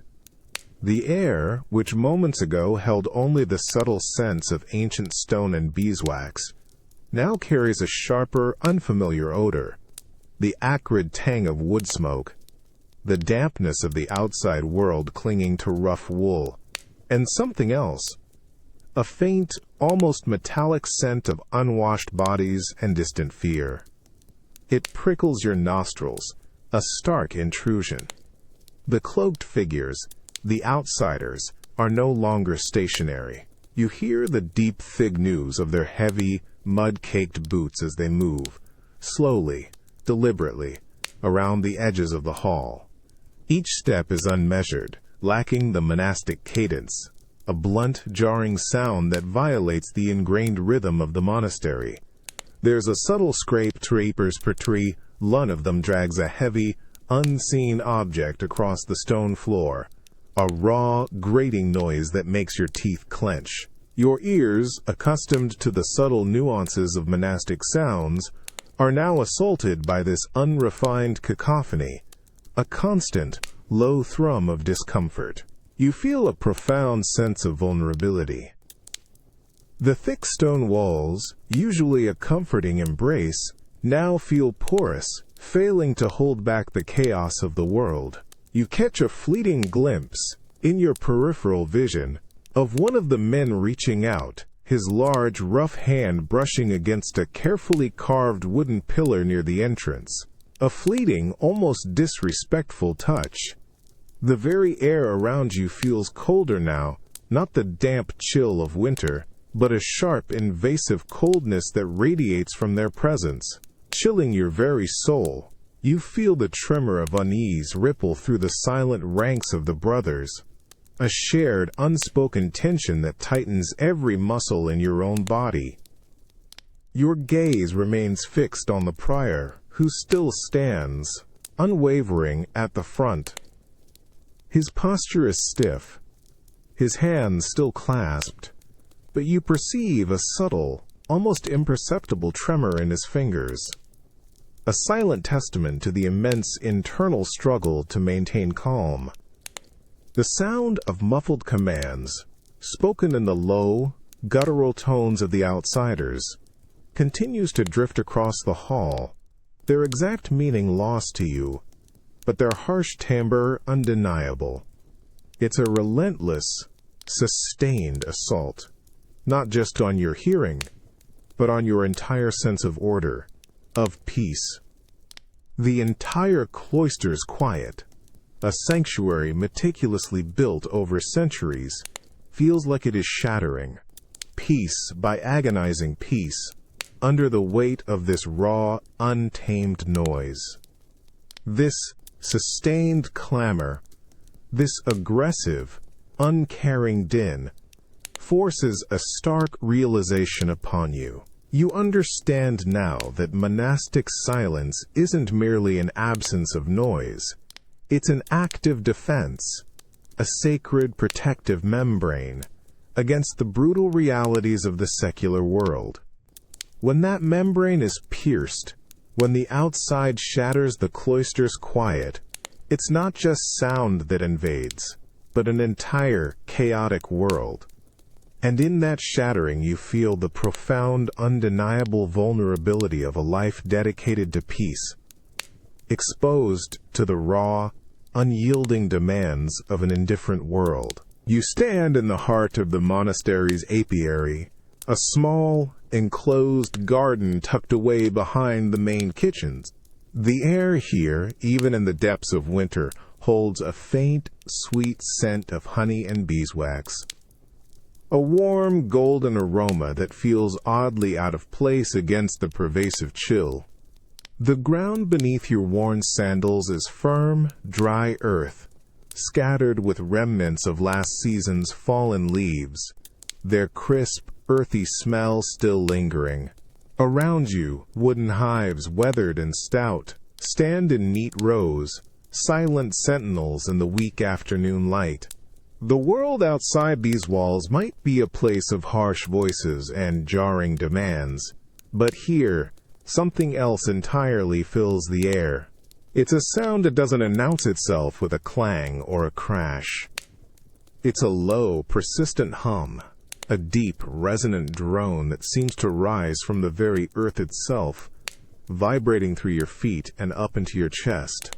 You lean closer to one of the hives, and the hum intensifies, becoming a pulsing, living entity. It's the collective sound of 10,000 wings, a holy drone, the ceaseless, diligent labor of countless bees within the protective walls of their home. You feel the slight vibration against your palm as you gently rest your hand on the rough wood of the hive. The entire structure seems to be alive, thrumming with an internal energy, a subtle tremor that courses through your arm. It's a sound of intense, focused work, a constant, low murmur of communal effort. You hear the faint, distinct buzz of individual bees, a higher, sharper note, as they navigate the intricate passages within, preparing for the spring. Each tiny individual sound contributes to the larger, encompassing hum, a perfect, self-sustaining symphony of life. The air around the hives feels subtly warmer, stirred by the ceaseless movement within. You close your eyes, letting the sound wash over you. It's a meditative sound, a constant, unwavering presence that pushes away all other thoughts, all other worries. The harsh voices of the outside world, the demands, the anxieties, they simply dissolve, becoming irrelevant against this ancient rhythmic pulse of nature. This hum is a testament to unwavering purpose, to instinctual order, a stark contrast to the often chaotic human world. This isn't the imposed silence of the cloister, or the quiet of contemplation. This is a profound, living sound, a continuous, organic presence that fills the air with its own sacred melody. You realize that even in a world dedicated to silence, there are sounds that are not merely tolerated, but embraced, revered.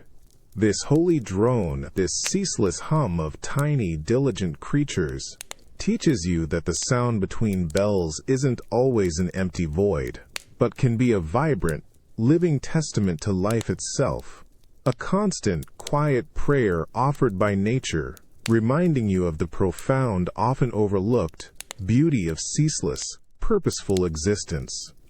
It's a sweet, comforting sound, a balm to the soul after the harsh realities of the day. You stand in the monastery's bakehouse, the air around you a welcome, humid warmth that clings to your robes, a stark contrast to the pervasive chill of the cloister. Here the dominant scent isn't damp stone or old parchment, but a rich, earthy aroma of fermenting yeast and freshly milled grain, a comforting, almost sweet promise of sustenance. Your hands, already dusted with a fine coating of flour, sink into the massive trough before you. The dough, a pale, sticky mass, yields with a satisfying give, cool yet alive beneath your palms.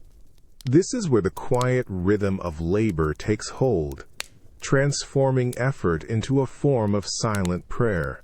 You gather a portion of the dough, lifting its surprising weight, and then, with a controlled heave, you thwack it back down onto the floured wooden table. The sound is a dull, resonant thud, soft yet powerful, echoing slightly in the high-ceilinged room. You feel the resistance in your forearms, the stretch of your shoulders. As you fold the dough, press it flat, and then lift and rack it again. It's a rhythmic, almost hypnotic motion, a dance of brute strength and gentle shaping. Each thwack is followed by the soft, almost sighing sound of air escaping the dough, a tiny whoosh as it settles. Your own breath deepens, matching the deliberate cadence of your work. The flour, fine and soft, puffs up in faint clouds with each movement, tickling your nostrils with its dry, clean scent. You feel the dough slowly change under your hands, losing its stickiness, gaining elasticity, becoming smoother, more alive. It's a profound, tangible transformation, and you are its silent, dedicated architect. Around you, other brothers work in the same focused silence. You hear the distant, gentle sleighs of an iron pan being set down on a hearth, the soft scrape of a wooden shovel as embers are stirred, the subtle swish of a broom sweeping flour from the stone floor. These sounds are not distractions. They are part of the larger symphony of purposeful labor, a quiet chorus of dedication. Your focus, however, remains intently on the dough, on the feel of its texture, on the rhythmic sounds of your own hands bringing it to life.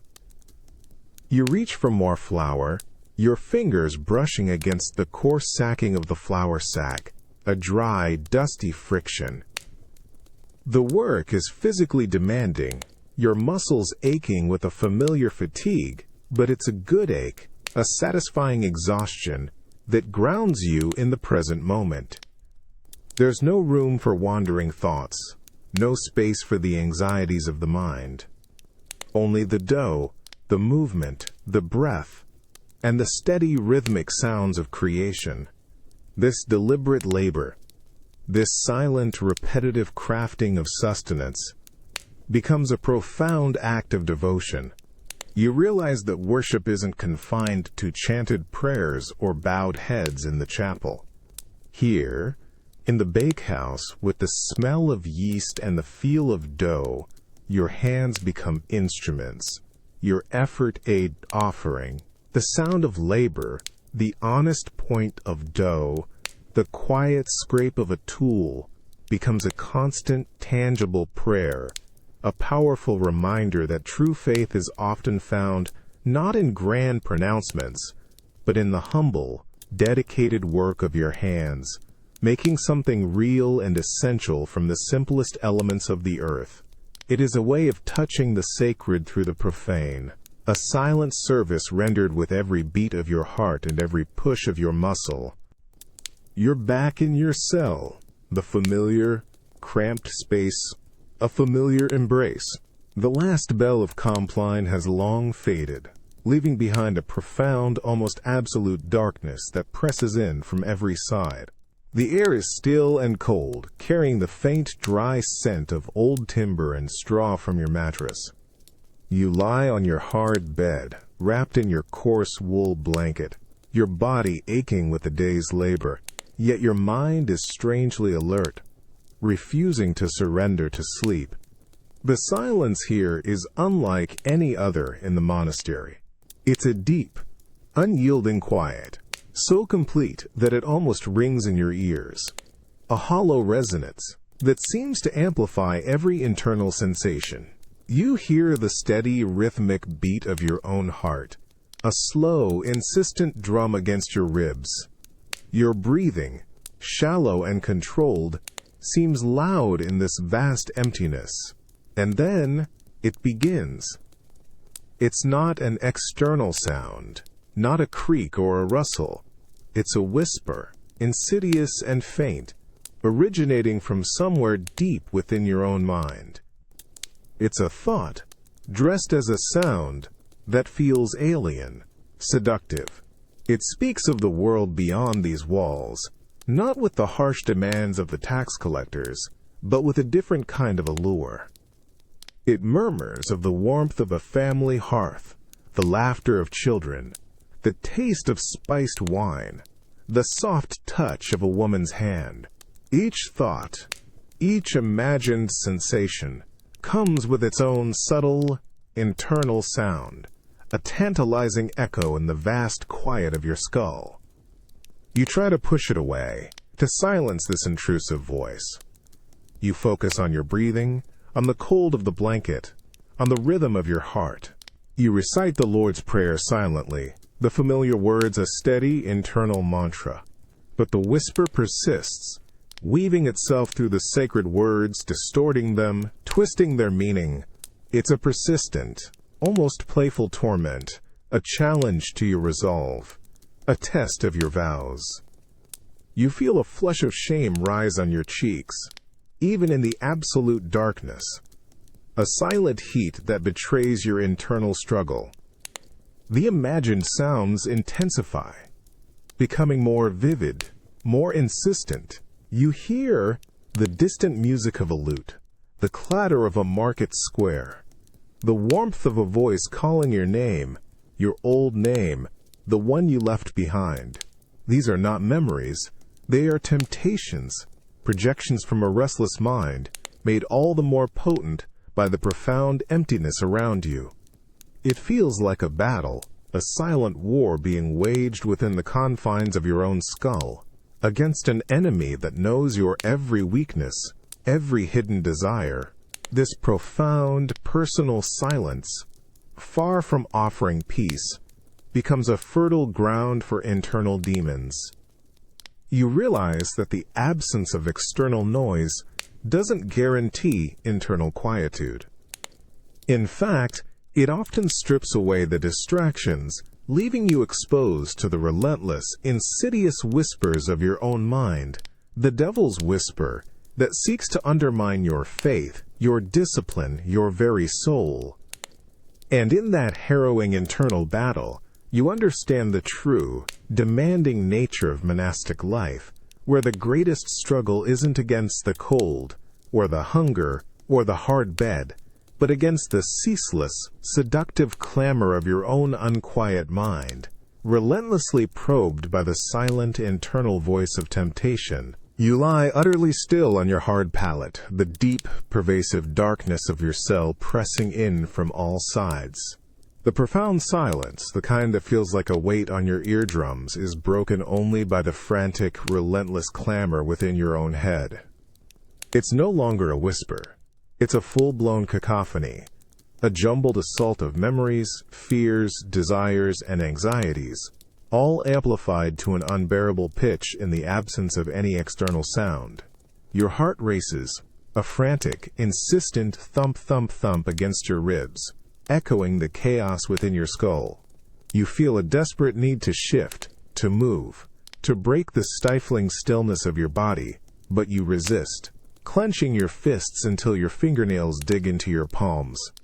The cold of the blanket against your cheek is now a distraction, a sensation you desperately try to focus on, to anchor yourself, but the torrent of internal noise is too strong. You hear the sharp, critical voice of a long-dead elder, judging your inadequacies. Then, the seductive, imagined scent of a feast, forbidden and rich, makes your stomach clench with an almost painful longing.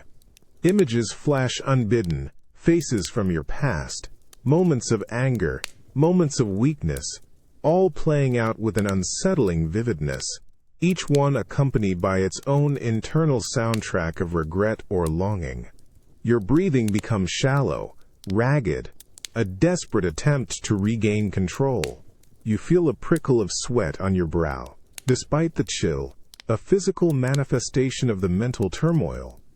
It's like 1,000 voices are screaming inside you, each one demanding attention, pulling you in a different direction.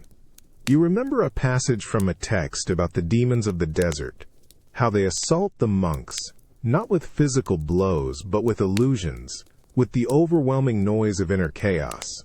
You feel utterly, completely exposed to this relentless internal barrage. There is no escape, no corner of the cell dark enough to hide from the clamor of your own mind. You squeeze your eyes shut, pressing the heels of your hands against your temples, trying to physically mute the onslaught. It's a futile gesture. The sounds intensify, morphing into a swirling vortex of worry about tomorrow's tasks, doubt about your spiritual progress, a deep, unsettling fear of loneliness. Every insecurity, every unfulfilled desire, every unspoken thought rises to the surface, demanding to be heard, creating an unbearable dissonance. The monastery's external silence, meant to bring peace, has instead become a magnifying glass, focusing all the unruly noise of your inner self into a deafening, tormenting roar. This cacophony, this internal riot, is a profound and terrifying experience. You realize that the greatest challenge of monastic life, far from the physical hardships, is this relentless confrontation with the unbridled chaos of the mind when stripped bare of all external distractions. It teaches you that silence, in its most extreme form, can be a crucible, burning away superficiality, but also exposing the raw, untamed beast of the inner self. And in that terrifying internal clamor, you learn the true, arduous battle for inner peace, a battle waged not with bells, but within the very chambers of your own skull, against the overwhelming, ceaseless noise of your own humanity. You're back in the scriptorium, the faint, familiar scratch of your quill on parchment, a comforting, rhythmic presence in the cool, silent air. The light, fading with the afternoon, casts long, pale shadows across the heavy oak desks. Your mind is absorbed in the intricate curves of a newly illuminated letter, your breathing shallow and steady, attuned to the delicate work. The world feels contained, orderly, almost peaceful. Then, a sound, unlike any other bell you've heard in the monastery, shatters the fragile quiet. It's not the brisk call to vigils, nor the solemn chime for prayer. This is a slow, deliberate, incredibly deep galbiong dulls. It vibrates through the very stone of the building, a low, resonant tremor that courses up from the floor and into your bones. It's a sound that announces itself with profound gravity, instantly chilling the air around you, bringing an abrupt halt to all motion. Your quill freezes mid-stroke, a drop of ink hanging precariously at its tip. The sound is not repeated quickly. There's a long, agonizing pause, a vast, empty expanse of silence that feels heavier, more profound than any you've experienced. You hold your breath, your heart thumping a frantic rhythm against your ribs, a private drumbeat of dread. You can feel the collective tension in the room, the sudden cessation of all movement from the other scribes, their bodies rigid, their breath held. The air itself feels thick, charged with unspoken apprehension. Then, the second, perforans bor, even deeper, more resonant than the first. It seems to shake the very foundations of the monastery, a physical blow to your chest. It's the death knell. Its cold iron language speaks of finality, of an irreversible transition. You don't need to see the bell tower, don't need to know its exact location. The sound permeates everything, a cold, undeniable presence. It rings not just in your ears, but in the deepest parts of your soul, a stark reminder of mortality. You taste a sudden bitterness in your mouth, a dry, metallic tang that seems to accompany the mournful sound.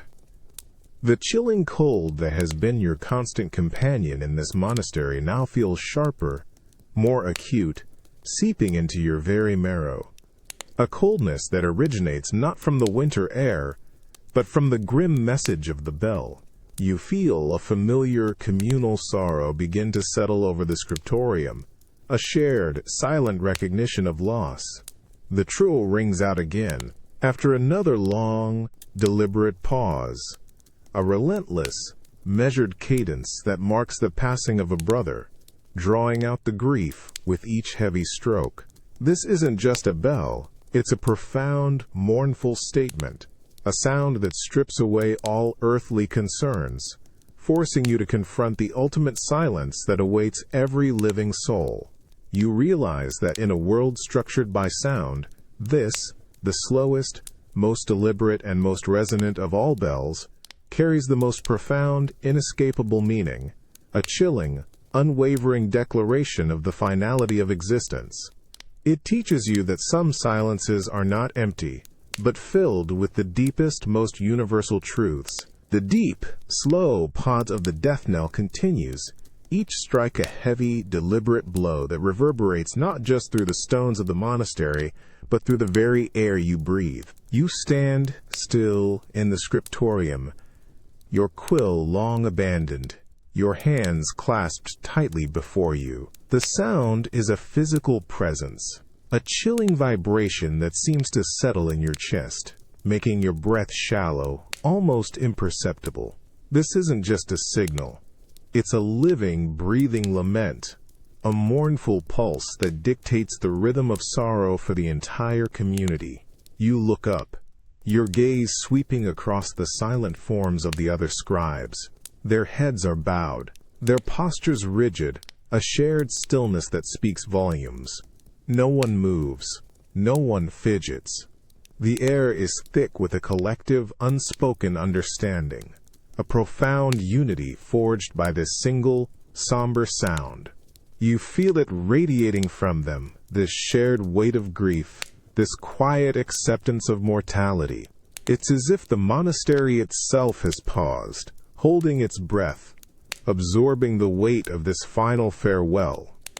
The pauses between each dump feel immense, stretches of emptiness that are more impactful than any noise. In these silences, you hear the echoing resonance of the last toll, a lingering hum that slowly, reluctantly fades, only to be violently replaced by the next, equally heavy strike.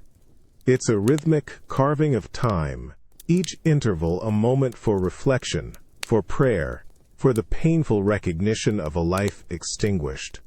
You feel a prickle behind your eyelids, a dryness in your throat, a visceral response to the profound sadness that permeates the very stone around you. The scent of parchment and cold stone now seems sharper, more poignant, imbued with the solemnity of the moment. You sense the slight shiver that passes through the brother next to you, a fleeting tremor that quickly subsides, swallowed by the collective discipline. It's a powerful demonstration of connection, this silent communal mourning.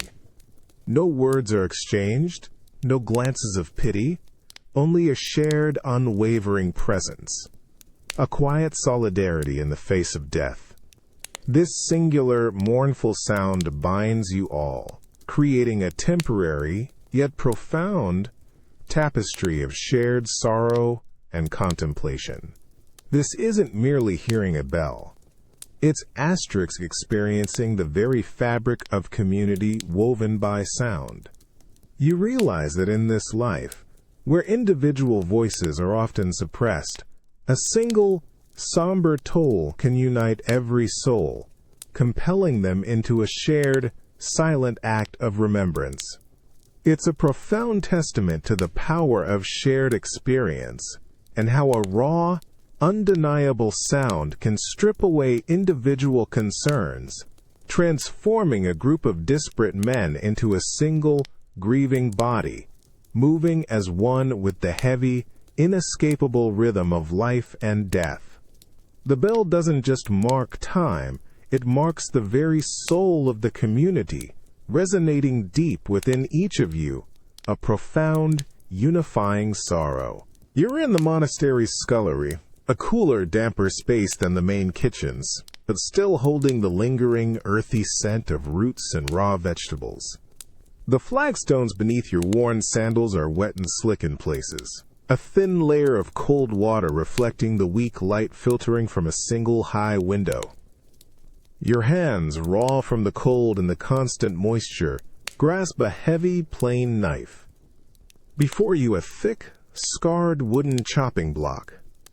Its surface dark and worn waits for your task. You pick up a gnarled, muddy turnip, its cold, firm surface familiar in your grasp. You position it carefully on the block, feeling its weight, its density. Then, with a practiced downward swing, your knife strikes. Not a delicate slice, but a firm, decisive chop-toe. The sound is immediate, sharp, a crisp report that echoes briefly in the stone room. It's followed by the faint good crack of the turnip yielding, splitting cleanly under the blade, and the soft, almost wet thud as the two halves land on the block. The smell of fresh, raw earthiness, slightly bitter, rises with the impact. Your rhythm takes over. Lift the knife, position the next piece, kashop. The sound becomes a steady, honest pulse, filling the space. It's a primal, satisfying sound of physical labor, a clear, unmistakable act of creation, transforming raw material into something useful, edible. You feel the jar of each impact travel up your arm, a controlled tremor that speaks of effort and precision. Your breath becomes synchronized with the rhythm, a deep, steady inhale before the strike, a soft exhale after the time's chop. Other brothers are at similar tasks around you. You hear the rhythmic thump-thump of a mortar and pestle from a distant corner, grinding herbs. The occasional softer clink of a clay pot being moved. But your focus remains on your own immediate work, on the turnip, on the knife, on the clean, honest sound of the chop. You feel the tension in your shoulders, the controlled power in your grip, the tiny droplets of water from the vegetable flicking onto your hands. This isn't the meditative silence of the chapel, or the contemplative quiet of the scriptorium. This is a working silence, a silence punctuated by the necessary, purposeful sounds of daily life. The steady, repetitive rhythm of the chopping block becomes a kind of percussive prayer, a humble offering of labor. It's a sound that grounds you, reminding you of the tangible, immediate connection between effort and sustenance.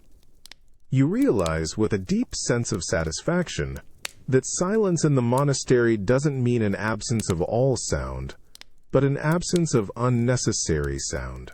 It allows these essential, honest rhythms of life to emerge, to be heard, to be appreciated. The simple chop of a knife on a block becomes a powerful testament to honest work, to the tangible acts that sustain the community. It teaches you that labor itself, performed with dedication and awareness, can be a profound form of worship, a constant earthy prayer in action, its very sounds imbued with meaning and purpose. You're now in the monastic laundry house, a cavernous, stone-walled room where the air hangs heavy with the clean, almost sterile scent of lye soap and damp wool. Steam rises in thin, swirling wisps from the large, heavy tubs, creating a humid warmth that feels like a balm against your perpetually chilled skin. Your forearms are plunged deep into the warm water, the comforting heat a stark contrast to the biting cold outside. Before you, a pile of rough linen robes awaits, their fabric stiff and smelling faintly of sweat and earth. You take a robe, its coarse weave surprisingly heavy when wet, and begin to work it against the corrugated wooden washboard. The sound is a steady, rhythmic scrub, scrub, scrub, a persistent friction of cloth against wood, accompanied by the gentle, satisfying slosh of water as it churns and froths around your hands. You feel the resistance of the fabric, the physical exertion of scrubbing away the day's grime. Tiny bubbles burst against your skin, a faint, almost tickling sensation. The water, warm at first, gradually cools, but the rhythm of your movements keeps you focused, keeping the chill at bay. You hear the same quiet, purposeful sounds from the other brothers around you. The soft drip, drip, drip of water from suspended clotheslines in the corner, forming tiny puddles on the stone floor. A distant, almost inaudible creak from the hand pump as another monk draws fresh water, followed by the louder, gushing splash as it fills a waiting bucket. These aren't loud noises, not jarring like the bells, but they form a cohesive, comforting tapestry of industriousness, a natural hum of human labor. The scent of clean linen, as you wring out a washed robe, is deeply satisfying. You twist the fabric, feeling the muscles in your forearms burn with the effort, hearing the asterisk squelch of water being forced from the fibers, dripping onto the wet floor with a faint plink-plink. This work is tiring, your fingers growing pruny from the prolonged immersion, your back aching from the stooping posture. Yet there's a profound, quiet contentment in it, a sense of purpose that feels as vital as any prayer. Each stroke, each ring, cleanses not just the cloth, but seems to scrub away the lingering anxieties and distractions of the mind. This isn't a silence achieved through stillness, but one created through rhythmic, focused action. You realize that the monastery's silence isn't just about what is not heard, but about allowing certain sounds, the honest, earthy sounds of diligent labor, to rise and become the very rhythm of spiritual sustenance. Here, The everyday sounds of washing, of working with raw elements, connect you directly to the earth, to the body, and to the humble, essential tasks of human life. It's a profound understanding that even in the lowest, most practical acts, there lies a deep, sustaining grace, a continuous, unspoken hymn to existence, affirming that every effort, however small, can be a form of worship that nourishes the soul. The dim light of Vespers is fading fast in the chapel, bleeding out of the high, narrow windows and leaving the vast space to the encroaching twilight. The air, already cool, now carries a sharper, damp chill, hinting at the full darkness to come. You stand in the choir stalls, the hard wood a familiar pressure against your body, your voice a part of the evening chorus. But this time, the sound is different. It's softer, more hushed, as if the very light draining from the world is drawing the volume from your collective voices. Your own voice, weary from a day of labor and prayer, feels less powerful, more a whisper now, blending into the gentle current of sound. It's not the soaring, resonant force of the morning chants. Instead, it's a delicate weaving, a careful thread in a tapestry that feels like it's slowly being unraveled, prepared for quiet rest. The notes you sing are sustained, but with less breath, less projection, a quiet offering that feels more intimate, more personal. You feel the vibrations not as a booming rumble, but as a subtle internal hum, a soft echo within your own chest. As the last vestiges of daylight retreat, painting the distant stained glass in bruised purples and deep, fading blues, the voices around you seem to follow, growing gentler, quieter. You hear the soft, almost imperceptible waver asterisk in the voice of the monk beside you, a faint tremor that hints at the day's fatigue, yet still holds true to the melody. It's a shared weariness, a communal descent into the calm of the approaching night. There are no dramatic crescendos here, no powerful declarations, just a slow, graceful winding down, a gentle sigh of sound. The scent of old stone and damp evening air mingles with the faint, lingering sweetness of incense from earlier rites, creating a somber yet comforting perfume. You close your eyes for a moment, letting the gentle, fading harmonies wash over you. In this diminishing light, with these softening voices, the usual discipline of the choir feels less like an imposition and more like a shared act of surrender.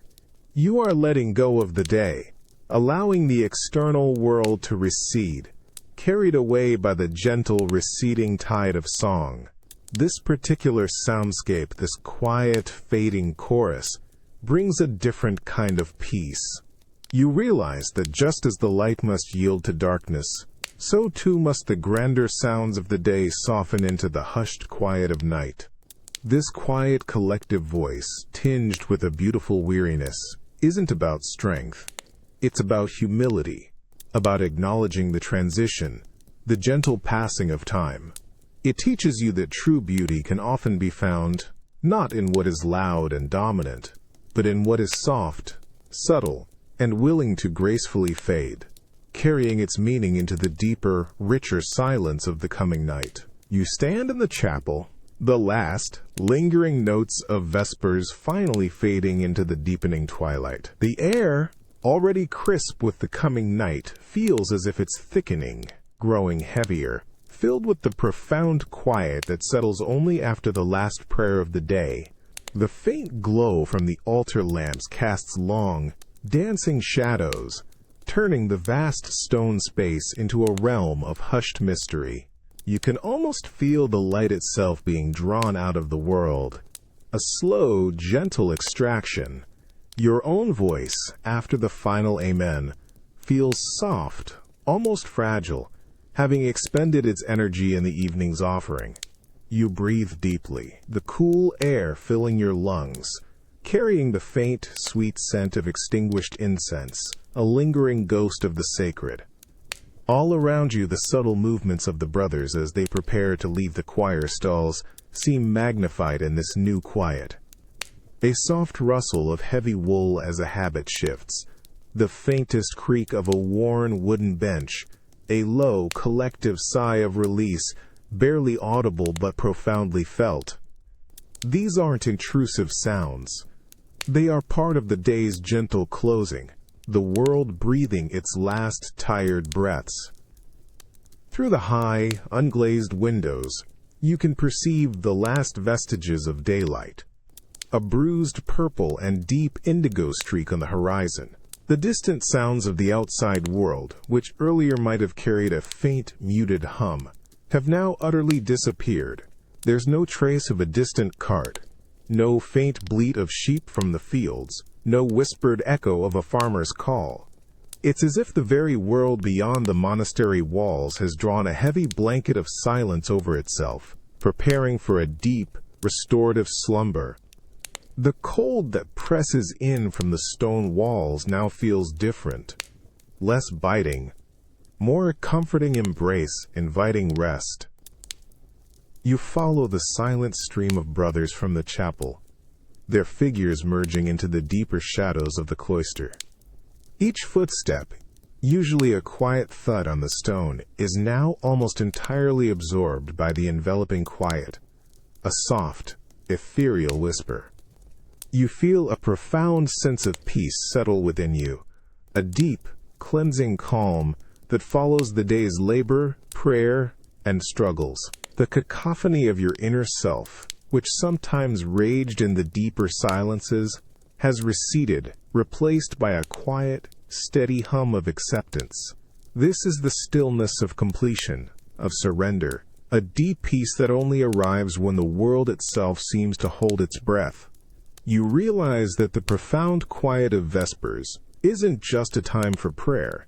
It's a sacred interval where the monastery and the world outside collectively exhales, letting go of the day's demands. And in that gentle shared release, you find a deep connection to the ancient rhythm of life, understanding that true peace often resides not in striving, but in the quiet, humble act of letting the day simply, gracefully end. It's a profound, almost tangible serenity, a promise of rest before the waking bell calls again. You're gathered in the small warming room, a privilege after the day's work and prayer. The air here is a sudden, welcome blast of dry heat, a stark contrast to the pervasive, damp chill of the cloister. The scent of wood smoke, rich and resinous, fills your nostrils, mingling with the fainter earthy smell of warm stone. Your hands, stiff and cold, instinctively reach towards the source of the heat, the massive stone hearth, where a robust fire crackles and spits. This isn't the quiet hum of the apiary, or the precise scrape of a quill. This is the raw, primal sound of fire, vibrant and alive. The first thing you hear is the insistent crackle, a myriad of tiny explosions as sap pockets burst within the wood. It's a rapid-fire chorus of sharp snaps and soft hisses, each one a distinct voice within the larger, roaring symphony. You feel the radiant heat on your face, a comforting flush that slowly begins to thaw the deep cold from your bones. You watch the flames dance, their orange and yellow tongues licking greedily at the stacked logs. The light, flickering and unpredictable, plays across the rough-hewn faces of the other monks gathered around the hearth, painting them in warm, shifting shadows. You hear the deeper thump as a log settles further into the embers, sending up a shower of bright, ephemeral sparks that glitter against the dark stone. Then, a low, guttural growl from the heart of the fire, as if the very wood is sighing its contentment or its pain. The sound is mesmerizing, a constant, shifting rhythm that utterly fills the small room, leaving no space for other noise, no room for the cacophony of the inner self. It demands your full attention, pulling you into its primal dance. You feel the dry warmth on your exposed skin, a pleasant prickle, and the faint, sweet scent of burning wood fills your lungs with each breath. The cold, raw air that you've grown accustomed to feels like a distant memory, replaced by this immediate, encompassing heat. You notice the slight relaxation in the shoulders of the monks around you, the subtle easing of their usually taut postures. Their faces, usually composed, show a flicker of quiet contentment, of shared relief. No words are spoken, of course, but the fire's crackle becomes a communal conversation, a shared meditation on warmth and light. This isn't the silence between bells. It's a vibrant, living sound that, paradoxically, brings a profound sense of peace. You realize that sometimes, true quiet isn't found in the absence of sound, but in a sound so elemental, so powerful, that it silences all other distractions, both external and internal. The crackle of the compline fire becomes a sermon in itself, speaking of warmth, sustenance, and the enduring power of elemental forces. It teaches you that even in a life dedicated to quiet contemplation, there are sounds that are not merely tolerated, but embraced, revered as a profound, natural form of prayer, a constant flickering reminder of comfort and presence in the long, cold night. You're still in the warming room, drawn into the immediate embrace of the roaring fire. The crackle and hiss of the burning logs, so vibrant moments ago, now settles into a steady, rhythmic murmur, a primal heartbeat that fills the humid, wood-smoke-scented air. Your hands, once numb with cold, now feel a deep, comforting warmth spreading through your knuckles and up your forearms, a pleasant ache of thawing. This isn't just a physical warmth. It's a shared breath, a brief, fragile solace against the vast, encroaching chill of the world outside. You feel the bodies of the other brothers pressed in around you, their cloaked forms a silent semicircle before the hearth. You perceive their collective presence not through sound or sight, but through the subtle radiation of their own body heat, a faint human warmth that adds to the fire's glow. There's an unspoken understanding among you all, a quiet communion forged in this shared moment of respite.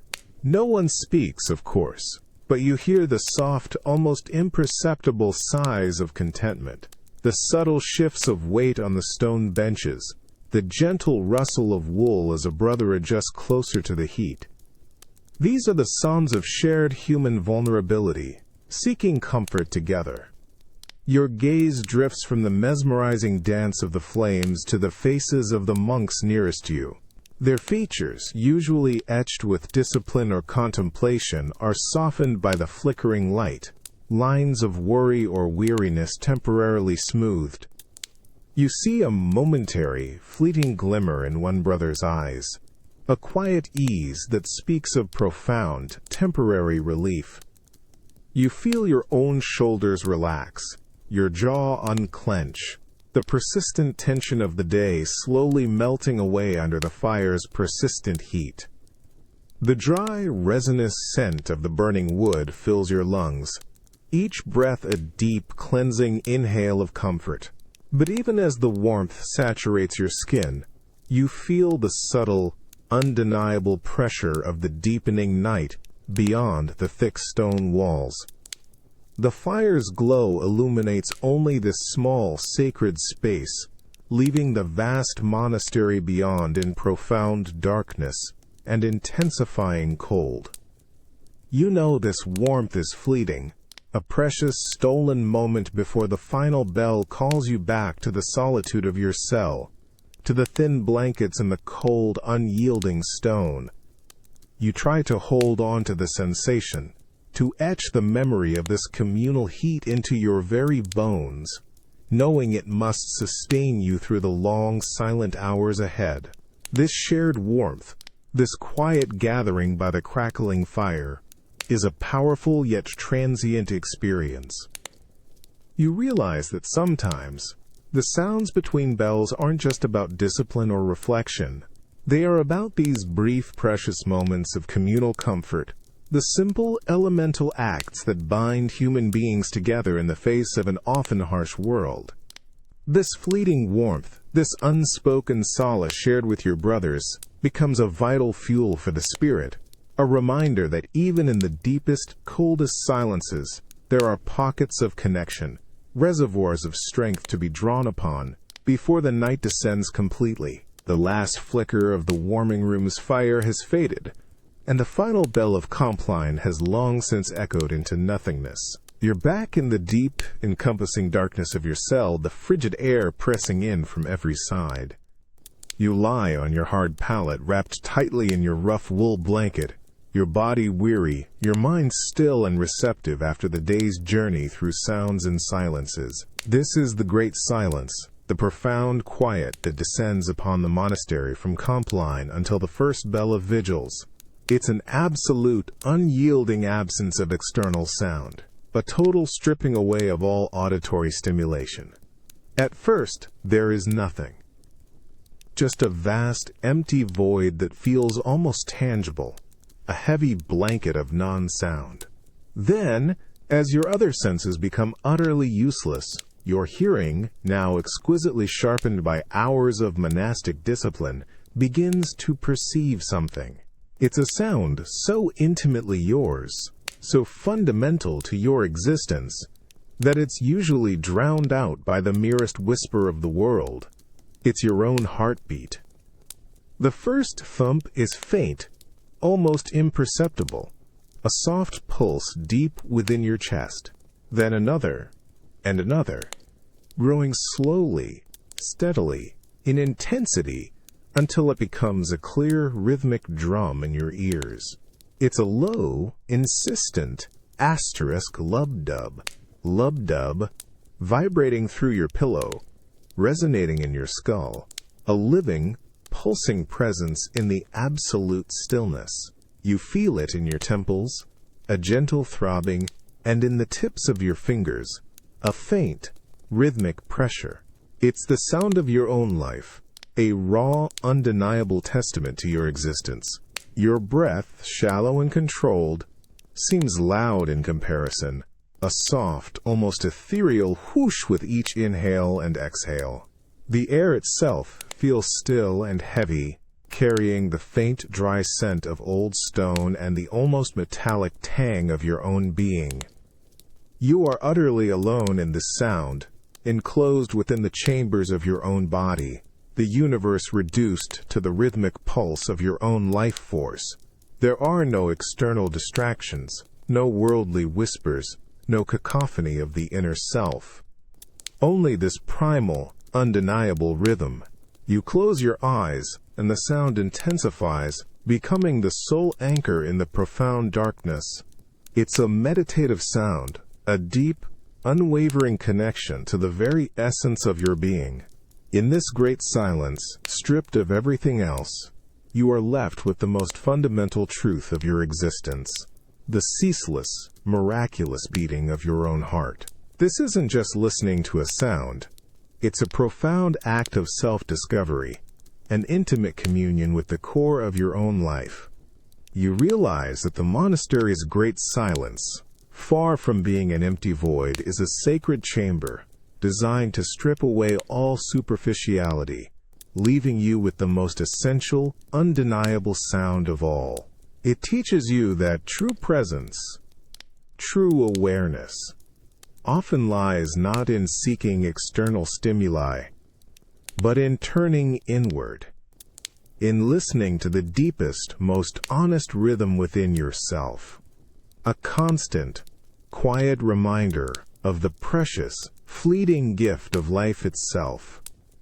And in that profound internal listening, you find a peace that transcends all external quietude. You lie on your back, perfectly still in the crushing black of your cell, so deep and absolute that it feels less like a room and more like a void. The great silence has deepened. swallowing even the rhythmic asterisk lubdub of your own heartbeat. Or perhaps your mind, weary from the day, has finally transcended even that most intimate sound. There is nothing, no whisper, no distant creak, no trace of the outside world, not even the faint, dry rustle of your straw mattress. It is a terrifying, sublime emptiness, a profound abyss that stretches out endlessly in every direction. Your eyes are wide open, staring into a darkness so complete it feels like a physical pressure against your eyelids, a thick, velvet shroud. You reach out your hand, slowly, carefully, trying to discern its outline against the nothingness, but there is no differentiation. You could be floating, suspended in an infinite black sea. The cold, which is always present, now feels sharper, more pervasive, seeping into your very core, yet paradoxically, it also grounds you, a single tangible sensation in a world otherwise devoid of sensory input. A primal, ancient fear begins to stir, a subtle tremor that starts deep in your stomach and rises slowly, tightening your chest. It's the fear of the unknown, of the utterly unseen, the kind that whispers of lurking presences, of vulnerability, of being utterly alone in an indifferent universe.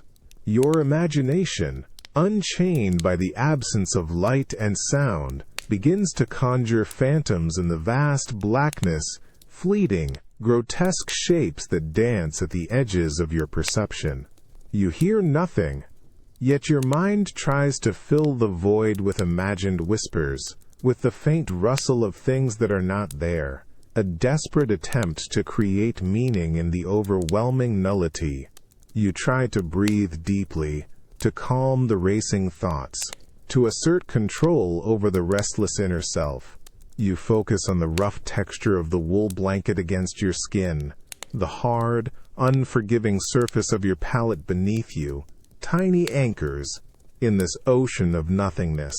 But the very lack of external stimulus becomes a torment, pushing your mind to confront its deepest anxieties, its most fundamental questions. What is existence without sensation? What is self without context?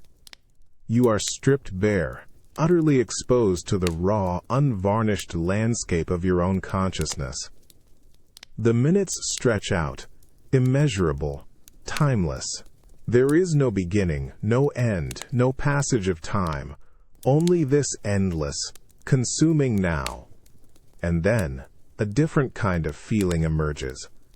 As the fear begins to recede, exhausted by its own efforts, a stark clarity begins to replace it. A profound sense of release, a quiet surrender to the absolute. The phantoms vanish, replaced by a deep, unwavering stillness within, a quiet acceptance of the void, a realization that in this ultimate stripping away of everything, there is also a profound freedom. This terrifying, yet ultimately revelatory night forces you to confront the deepest truths of your existence.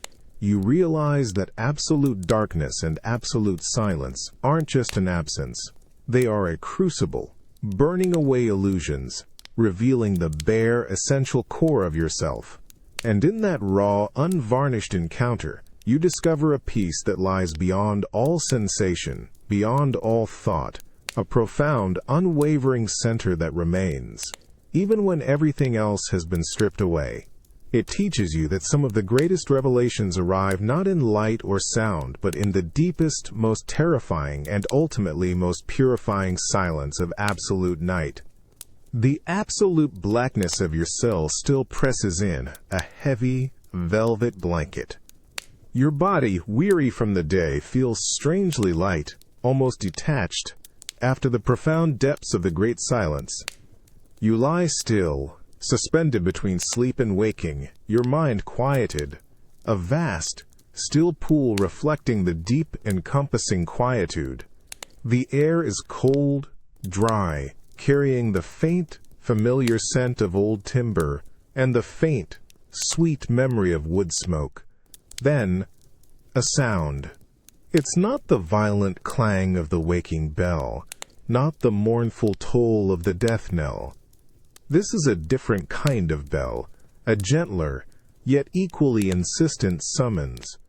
It's a distant, clear, kind ding-dong, a higher, sweeter tone that cuts through the profound darkness, a single, hopeful note in the vast emptiness.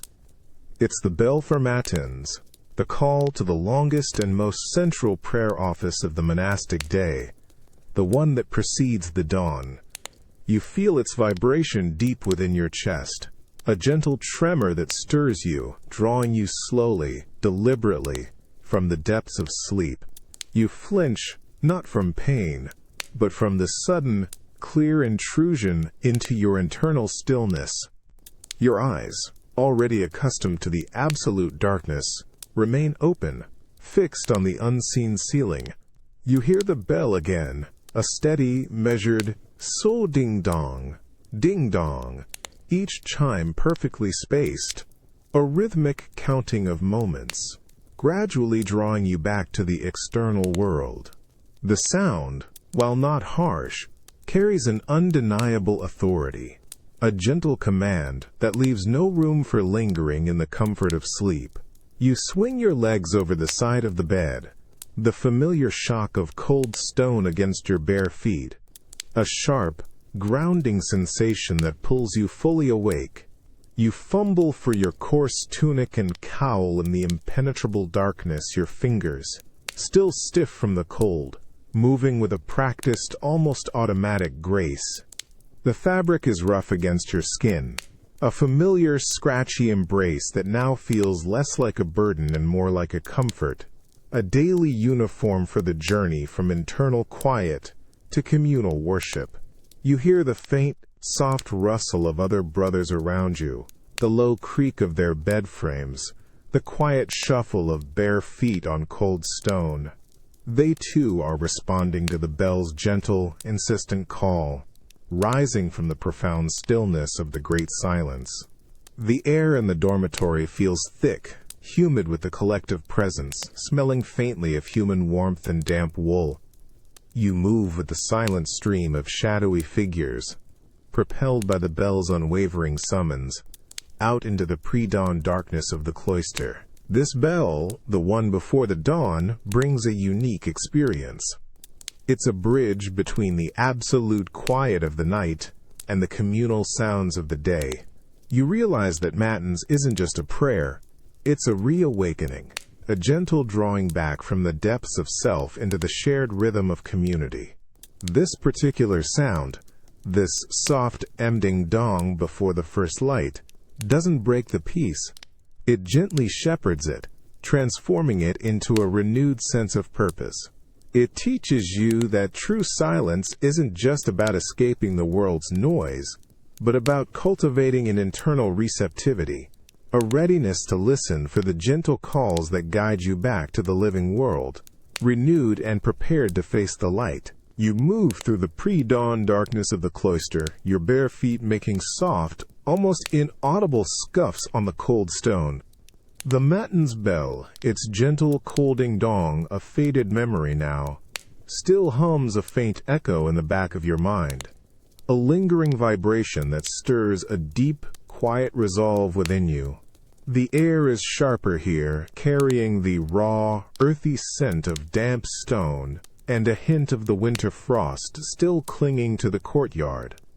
You join the silent procession of shadowy forms, moving as one toward the deeper darkness of the chapel.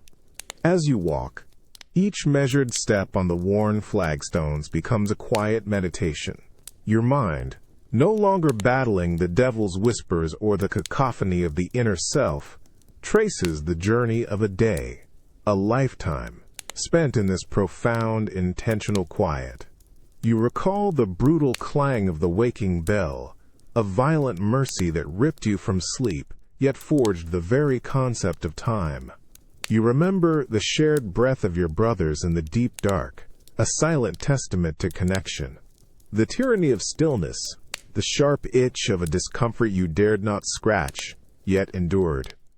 The sermon of a single footstep, the architecture revealed by echoes. You feel the phantom scrape of a wooden spoon against a bowl, the taste of simple gruel mingling with the wisdom of Scripture, a quiet act of humble nourishment. The memory of God's thunder shaking the very walls, a raw, untamed voice cutting through order, followed by the relentless drumming of rain, the sacred and profane noise of nature, the persistent rattling cough in the infirmary, a chilling reminder of mortality in the house of God, giving way to the cold iron language of the death knell, binding the community in a single somber toll. Then, the wordless conversation of a guiding hand in the workshop, the frustrations of silence making communication a clumsy, silent battle. The soft auditum sandal, a quiet measure of authority. The shock of a worldly word, tearing the cloister's quiet, reminding you of the fragile membrane separating your sacred life from the chaos beyond. And the holy drone of 10,000 wings in the apiary, the honest rhythm of the chopping block, the earthy sounds of labor in the laundry, all forms of worship, sustaining the spirit. Finally, the crackle of the compline fire, a fleeting communal warmth against the coming cold, leading to the terrifying revelations of absolute night, where your own heartbeat became the universe.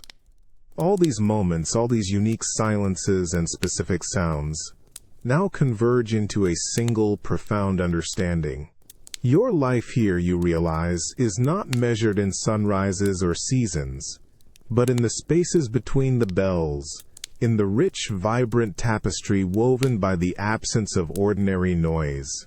It's a life defined by perception, by acute sensation, by the constant dance between external discipline and internal chaos. And in this endless cycle of sound and silence, you have found not just quietude, but a deeper, more resonant way to truly hear the world, to hear God, and ultimately to hear yourself.